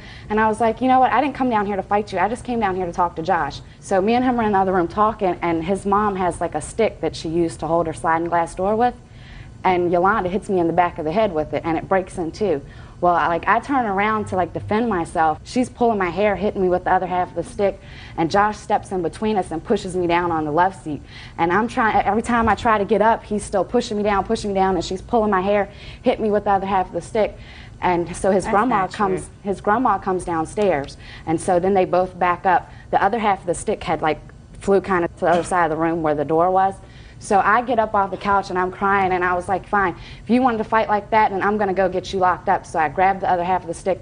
I leave out the door, and I'm all upset. What'd you grab the other half of the stick for? Because I was going to use that as evidence to show that's what she hit me with. But I was at my car with my door open, willing to leave. I was not, trying to start anything else. They come outside. He walks over to my car and pushes me, jerks the stick out of my hand, and tells me to get the F on. So I go home, I tell my mom, and we go get warrants on both of them. And then I went by and saw my obstetrician to make sure that my baby was okay. They did the little heart monitor thing. She said everything was fine, and if I had any problems, any bleeding or anything, to make sure I went to the emergency room. The next morning when I woke up, I was in a lot of pain. My neck, my shoulders were really sore. I was having cramps in my stomach, I guess, from trying to get up and down off the couch. So I go to the emergency room, and I have the copy of that right here. So if you need, she didn't bring that to the first. It's kind of faded. So, but when we went to court, they didn't question Josh. You were arrested. No, we weren't arrested. Yeah, I have that right here. There was a trial. There was a trial, yes. And you were acquitted. What does that mean? Found not guilty. Yeah. What about you? Dismissed. No. He was found not guilty. Her case was dismissed. He was found not guilty. Yeah, and he didn't even say anything. Shh. Okay. And her case was dismissed when? The same day. They tried both of them at the same time. So they were both found not guilty? No. They had two lawyers against my one, okay? It was really... Stop! Of course they had two separate lawyers. I know you that, don't have but your what own I'm lawyer. saying- You have the I district understand attorney. that. Fine. So both found not guilty. Either you're guilty or Okay. you're not guilty. Yeah. Whether you're dismissed, whatever. You're not guilty. Okay. Okay. Fine. Now, shh. Okay. I don't understand one thing, madam. You said to me a moment ago when you started this discussion with me, you said that you would never have gone to the house if you knew she was there. Yeah. Okay. Then you said that when you went to the house that morning, instead of calling first, Okay. why don't you receive instead of talking? I'm listening. Good. And if you saw her because she answered the door, why didn't you just leave? I didn't know I was going to get beat up, I Try wasn't answering my question. You got a hot temper. You're not helping your case. Sorry. You told me if you knew she was there, you never would have gone. Yes. She opens the door. You see she's there. Why didn't you leave? Because I still wanted to find out what was going on. Well, why don't you find out what was going on by picking up the phone and calling sometime later and saying, hey, Josh, what's going on? Yeah, I could have Yeah, done good. that. Now, tell me your version of these events. It started off 2 days prior to the day of the fight. I had came by to drop my daughter off. I was going to my cousin's house or whatever, and Josh and her were on the phone. I guess they were arguing or whatever on the phone, but he ended up hanging the phone up on her, and when he got off the phone, he told me, he said, Nikki says she's going to F you up. And I was like, why is she saying that? I don't even know this girl. Never seen her a day before in my life. Okay, then the phone rung again. Did you stop right there? Did you have a conversation with the plaintiff a couple of days before this incident? Yes, ma'am. Did you call her or did she call you? She called me. What did she say when she called you? She just wanted to know what was going on. What was going on? What do you mean, what was going on? Me and her getting back together. And what did you say to her? I said, we're not getting back together. Did she at that point say anything about Miss Walker? Yeah, she said she was going to F her up. Did she say why? No, ma'am. Real cases, real people. Judge Judy.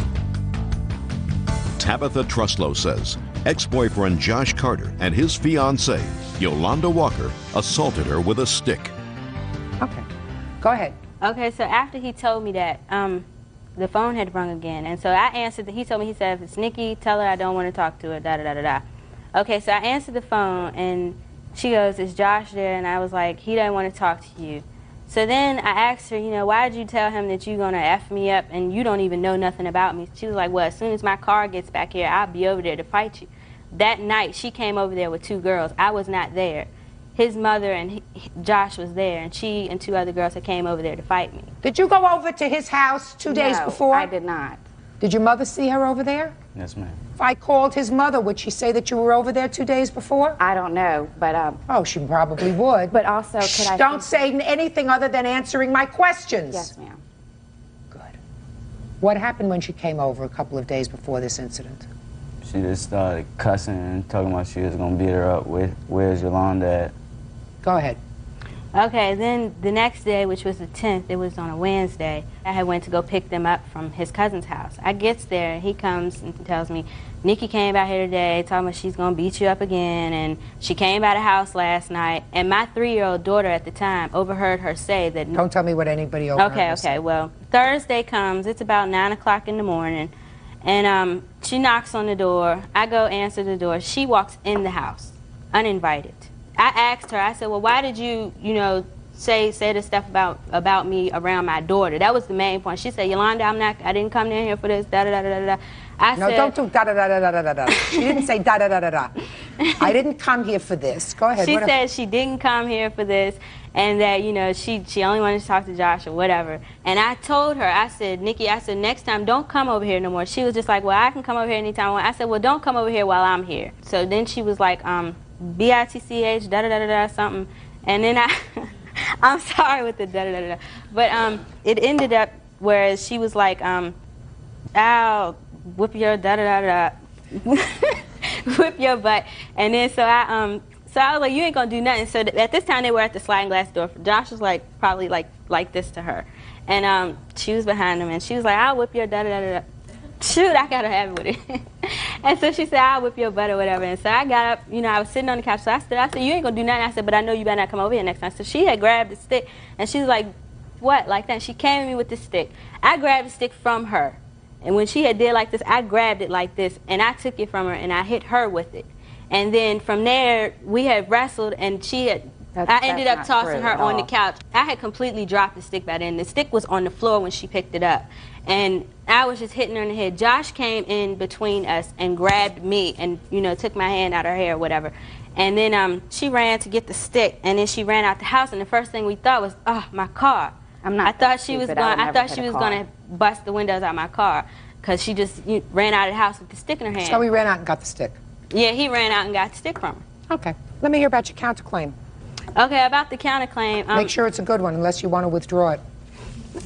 She has harassed us the whole time. She calls the house. We had to get the number changed. She goes to his job. Can I say something? No. She goes to his job, tells him he shouldn't marry me. She talks bad about me. He must be some bargain.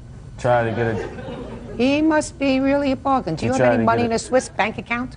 You have a Swiss bank account? No. That maybe they don't know about, or they do know about? She tried to get a job where I worked there, too.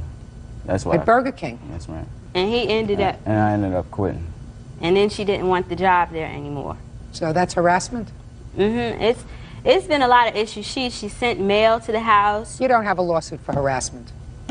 Two women probably have a lawsuit for stupidity against somebody. Could I say something, ma'am? No, say nothing. You made a mistake. Probably you did too. Your mistake is 3 years old, and your mistake is a newborn. My daughter's because, not a mistake. Oh yes, because it tied you permanently to him. That means you two women are tied permanently to him when you were children. Children. Children having children is stupid. Children who don't know how to behave themselves is stupid. So don't tell me you're not stupid, and don't tell me these two children weren't mistakes. Big time. Now, you had no business going over there. I absolutely believe her that you were there before, that you had some inclination that that's where she stayed. I didn't know. Then you should have seen her at the door, closed the door, and left. I just wanted to I make don't sure believe. I that don't he believe didn't- you. Listen to me very carefully, madam. You had Can I no also say business. something? Say nothing. Your case is dismissed, as is your counterclaim. Next time, I want you to both, if you have any extra bucks, go to the store, buy birth control. That's all. Parties are excused. You may step out. No, it's real. Just leave us alone. She can have them and have 10 kids by them. Please don't get involved with people like her. Please don't. And now the next case. All parties in the matter of Cole versus Watts. Step forward, please. 23-year-old business owner Mariah Cole is suing her former employee, 27-year-old Rebecca Watts, for the cost of her merchandise. Mariah says when Rebecca returned a starter kit of adult toys, some of the products were missing. Miss Cole, can you explain the kind of business that you run to me? I run an adult novelty and home party business. What is adult novelty? We go into homes and hold parties for adults with lotions and potions and vibrators. That kind of adult party? Yes. I didn't understand. I really didn't understand what that was from your complaint. And according to your complaint, the defendant wanted to be part of your business. And I gather that the way your business works is there's a starter kit that costs $250 that has a sampling of all the merchandise. Correct. And people take the starter kit, which they pay for, and then proceed to have house parties with other people and sell it, sort of like what we used to do with Tupperware. Right. Right? Yes. Only high-tech Tupperware. Right. Okay. Your complaint alleges, and the defendant concedes, that she was interested in making some extra money, decided to try this business, took a starter kit from you, and your understanding was that she would not give you the $250 right up front, but would host her parties, and a percentage of the money that she received, she would give to you as in for payment for the starter kit as it went along. Is that right? Yes. And you did host some parties? I hosted 2. But they were not particularly successful? Correct. You decided you no longer wanted to be in business? Correct. And according to you, she did not return the starter kit in the same condition as you gave it to her? Correct. You want the $250 for the starter kit? Yes. So, that's the case. I'll hear you. Okay. I brought her back the kit, and she told me that there were some items missing out of it. And one of the items was broke, which I knew that the lid on one of the items was broke. 2 of the items, which was some order forms and a whip, I did have in my car because I was in the process of moving. I had taken the kit over to my friend's mother's house to keep it there while I was moving so nothing happened to it. When she told me what items were missing, I knew for sure the 2 items that she said was missing were in there whenever I got the kit from her house, because even her mother and her saw the items in there because one of them was leaking and she What took it did out and you cleaned it. leave this kit at your friend's house for? I was in the process of moving and I was trying to get it over to her house. Why didn't you just bring it over to her house right away? I was trying to get all my stuff to storage and then move it over to her. Yeah, but according to your answer, you left the kit at your friend's house and they took out the kit to look at and were fooling around with it. Yeah, her Whatever mom they- was curious. I mean, if she's going to use this starter kit again, it has to be in the exact same condition as you got it. Right, I offered to pay her for the items that was broke, and the one item, the one potion stuff that was in there that she said wasn't in there, I didn't know what happened to that. So I offered to pay her for the items that were broke and the one item that was missing. And then I told her I had the other items, and then that's when she decided that she just wanted the money for the whole kit. What did the kit look like when it came back to you? When I received the kit back, there were items missing. The items that were missing entailed the bull whip, one of a set of 2 C-rings, 10 catalogs, making love oil, flavors strawberry and champagne, order forms, the diving dolphin, good head. I don't even want to ask what that means. Okay. Go ahead. There were also some of the bags that were missing, and erasers, which we use as tasters at our shows. The eager beaver, which appeared to be used. The pleasure mint that appeared to be used, which is true because we do arm massages at our parties. So that may have been used, but we would have appreciated that to have been cleaned up before she returned it to us. And then the tickle and taste was broke. I have to make this simple, and I have to let these people go. Right, Bert? As fast as possible. It's getting a little warm. Right? Here. And you thought your wife was going to Tupperware parties.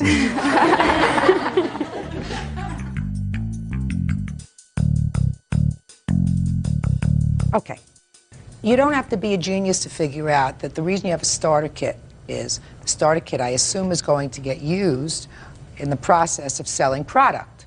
Because that's what it is. It's passed around. But the starter kit was new when it was given to you. Is that right? Correct. And the expectation was that you were going to use it in your business. Well, you can't return a used kit. But she had told me that I could. That's why, or else I would have paid her up front if she would have told me I couldn't bring it back from the beginning. Well, she did told you me, have just it- go ahead and bring the kit back and don't worry about it. Well, maybe she So- didn't know that you had used all these things in the kit. I mean, if you're returning it in the condition that she gave it to you, then she's absolutely right. Return the kit. If it's in the same condition as the one I gave to you, fine. But if she has somebody else who comes to her and wants to enter into a business relationship, she can't give them that kit. She can't. You're probably better off out of the business anyway. How much money did you make? Maybe $40 off one show. $40. Yeah, it was more time consuming than anything. Oh, you're entitled to your kit fee. You have the kit? Yes. Where is it? Part of it is here and part of it is out there. Okay, with but us. you have the kit. I don't Yes. want to see it. Okay. She just bought it. Okay.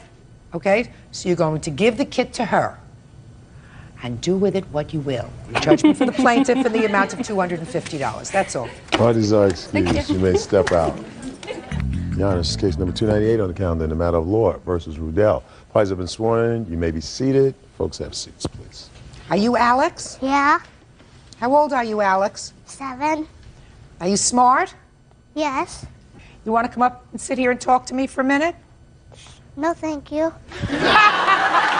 He said he was smart, right? It's really nice up here. I have a cushion for you. Thank you. No, thank you. Come on, she can talk to you better up here. Come on. I can talk to you better than sitting in that No, chair. thank you. No, thank you. Okay. Got it. Alex is a little nervous. Miss Laura, according to your complaint, the defendant is a former roommate and friend of yours. Yes. You are suing him for many things. One of the things that you are suing him for is you believe that his son, Alex, injured your cat, and Yes. you had substantial veterinary bills. Yes. You are also suing him for some rent and utility bills and a whole bunch of other stuff. But the thrust of your complaint are the vet bills for the cat. Is that Correct. right? Okay. Based upon what I read, you had agreed to babysit for Alex that day, and his mother had brought him over. Is that you? They are not together. No. But you were going to do some babysitting, and they were going out someplace. Correct. The defendant and his former wife? Right. Okay. While you were all sitting around in the kitchen, tell me what you heard. I was actually sitting at the kitchen table, so I had a view both of the hallway where the cat came from and where the child was sitting. I saw my cat leave my bedroom and walk down the hall. I saw him get up and run towards the cat. All of a sudden the cat screamed a really funny scream, and I didn't get up right away. One more scream and I did get up, and seeing her laying on the stairs, she was just laying there. Her eyes were kind of large and glassy, and she just looked different than any time I'd ever seen her. It was very scary for me and her, I'm sure. Picked her up and felt her leg and said that, yes, indeed, it was broken. I immediately called my veterinarian to tell them that we were on our way, that the cat had a broken leg. They left me with the child, and I got in the car with the cat to go. And Alex? And Alex, yeah. They had plans to go out, and quite truthfully, after the fact, I thought, why didn't they take the kid? But I was just so upset about the cat that I just had her, and my only thought was to get her to the vet as quickly as possible. They were going to be closing, and they knew we were coming. She said that in looking at the x-ray... You can't tell me what she said. Okay. Unless you have a report from the vet, do you? I do have reports from the vet. I'd like to see the report. And from the pictures vet. also, Vic. Okay. Let me see the picture. And the photographs.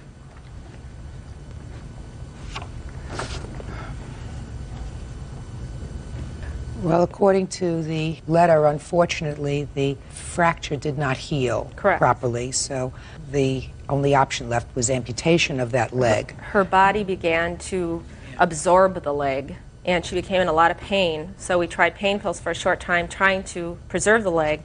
That didn't work, and the leg had to be amputated. Is she doing all right now? She's fine. Okay. Now, I'd like to know, Miss Laura, what makes you think that Alex did something to your cat? When we were sitting at the table, and I saw the cat come this way, and I saw Alex go that way, and then she screamed. There was no one else there, first of all. When we ran there, Alex was standing at the top. It was an exposed stairway, and he was standing at the top there and just looking down. A few days later, I asked him if he did it, and he said yes. How did he say he did it? I sat down in my kitchen when he was left with me again, and I just sat down, I looked at him, and I said, "Did you break Eek's leg?" And he looked at me and put his head down and said yes. I believe he threw her down the stairs. I mean, that's the only... Because the stairs were... She was on the bottom of the stairs, or towards the bottom. Now, you said that when you saw your cat go up the stairs, you saw Alex follow her. She went down the hall, and he went the other way. So she probably ended up right by the stairs, and there's a railing there. And my suspicion, although I don't know, but just from where she landed, was that he had grabbed for her, and she ended up going right over. Again, it's what the vet had told me, but they said there was so much force of the injury, it wasn't just a fall, to have such a bad injury to her leg, to her one leg especially. Alex, do you remember when the cat got hurt? No. You don't remember that day? I remember the day, not the exact date. Do you remember going with Miss Laura to the veterinarian with the cat? Yeah. Well, that was the day the cat got hurt, okay? Were you there when the cat got hurt? Yeah. Were you trying to play with the cat? No. Tell me what happened. I was holding it, it came over me and rubbing it. So I thought it wanted to go downstairs, and I picked it up, and I think it pushed down so hard that I think it broke its leg. Okay, so you were holding the cat, and it jumped out of your arms and fell down the stairs? Had you played with the cat before, Alex? No. That was the first time you ever played with the cat? There were other cats in the house, aren't there? Yeah. Do you play with those cats? Not that much. Not that much? Do you like cats? Yeah. You weren't trying to hurt the cat, were you? No. So now you know how it happened. Did your son tell you that before? Well, see, that's the thing. She didn't ask him. No, I'm asking you a question. This story I'm is asking you. changing. Shh, listen to me. You're not letting me finish. Sorry. Stop being defensive. Did your son tell you at any time before today that that's what happened with the cat? Oh, I'd say about 4 or 5 days ago. Would be the first time that I heard that he even picked up the cat. Okay. So this is a recent thing that you just heard. You mean just recently? Just recently. A year later? Mm-hmm. Can I say something? Yes. He also told me that when I sat down and we had an argument, he said that if I pursued this, that he would say he and Ann and the child were sitting in the kitchen together. What? That he would lie. You're lying. You know you are. No, that's ridiculous. Miss Laura, listen to me. The consummate victim. That's what she is. No. Listen to me, sir. There is no question. Am I done asking? I don't know what you're getting angry about. She's not a consummate victim. Her cat was injured. But for the actions of your son, her cat would not have been injured. Now, I'm not suggesting to you that this was a purposeful thing. I'm suggesting to you that he's a little child and that he picked up a rather large cat, and the cat may not have been comfortable in his arms when he picked up the cat and wanted to get down. And because they were standing so close to the steps, the cat was thrown down the steps and broke her leg. There may not even be an issue as to liability on your part because you were all there together. Real cases, real people. Judge Judy. Marie Lohr says her former roommate's son, 7-year-old Alex Rudell, injured her cat. Marie says the cat's leg had to be amputated. What were the veterinary bills for the cat? $1985.45. Can I see the bill, please?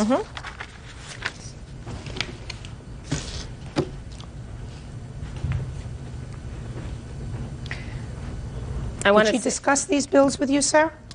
No, ma'am. Did she ever tell you that she thought you should pay or help pay for these bills?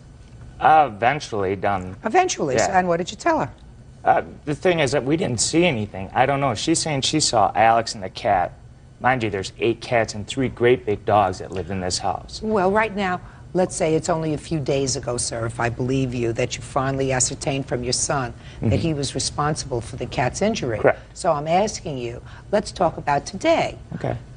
If you knew then what you know now, what would you have said to her with regard to the veterinary bills? Would you have told her to put the cat down because it's too expensive? Would I have told her? Yes. I understand she does love animals. There's no doubt about that. I'm asking you a question. Would you have told her that it was too expensive, she should put the cat down? Would I? Yes. That's what you would have told her. Yes. That's what I assume you would have told her. But that's not an option. You know, people who love animals the same way that some people who have children love their children. Which I understand. Okay, so if you understand that, then you can't make that kind of an insensitive comment. But to me personally, $2,000 for a cat is a lot of money. Well, $2,000 to fix a cat is a lot of money. And do you have children? No, they're my children. Shh, I asked you if you had a question. You have children? Those, as she said, Right. are her children. Now, you have one child. Right. Right? God forbid something happened to your child. What would you think if somebody said to you, well, we're not going to spend $100,000 to give him that surgery. You can make another one. I understand that. How would you feel? Would you think that they were an insensitive moron? That's not what I meant by it. Well, I mean, what do you mean by it? just, I mean, it's a lot. I understand the part about the kids being her kids. I Well, but you understand know, that. you can't be. I know you say you understand it, I mean, but I if you had say a you cat understand it, for then the you have. longest time. If you say you understand it, then you have to appreciate how callous that sounds. It wasn't meant to sound callous. Well, that was meant to save you some money, and you are partially responsible for this. No. I don't think he's totally responsible for it because you were all there, and each of you could have monitored the child a little bit better. Now, what other items do you believe that he owes you? He stopped payment on a check for his rent. For what month? It was actually for August, but he gave it to me in mid-September. Did he live there in August? Yeah, he was there all of August. Okay, so, and he never paid you August rent? No, it's with this check that he stopped payment on. Okay, let me see it. And these are the charges. I don't know if you want those too. What else? That was also the utilities. And actually, you have those up there already. Do you have in your evidence, sir, payment for August rent? No, ma'am. What else? I had the locks changed because I was afraid Rob had threatened my dog Henry and said he was going to shoot him. Good idea when somebody moves out to change the locks anyway. What else? That's your bill. Well, actually, I don't ever do it. Good. Well, that's your problem. You should do it. What else? I trusted him. The utilities. What date did you move out, sir? I believe it was. It was a either Sunday, week- 16th of September. Sunday. It was the 16th of September that you moved out? Why? Why? Yeah. Because she was threatening my son. She called him Because I see you wrote this check on Right. the 15th of September. because I was leaving. To cover what month? September. I can't tell whether it's September or October. You have any proof of rent receipts, et cetera, for the entire period from trusted him, 1999? and- Well, he's going to pay you for half of your vet bills. That's $1,000. He's going to pay you this check, which was payment was stopped on this for a month's rent. That's $300.99.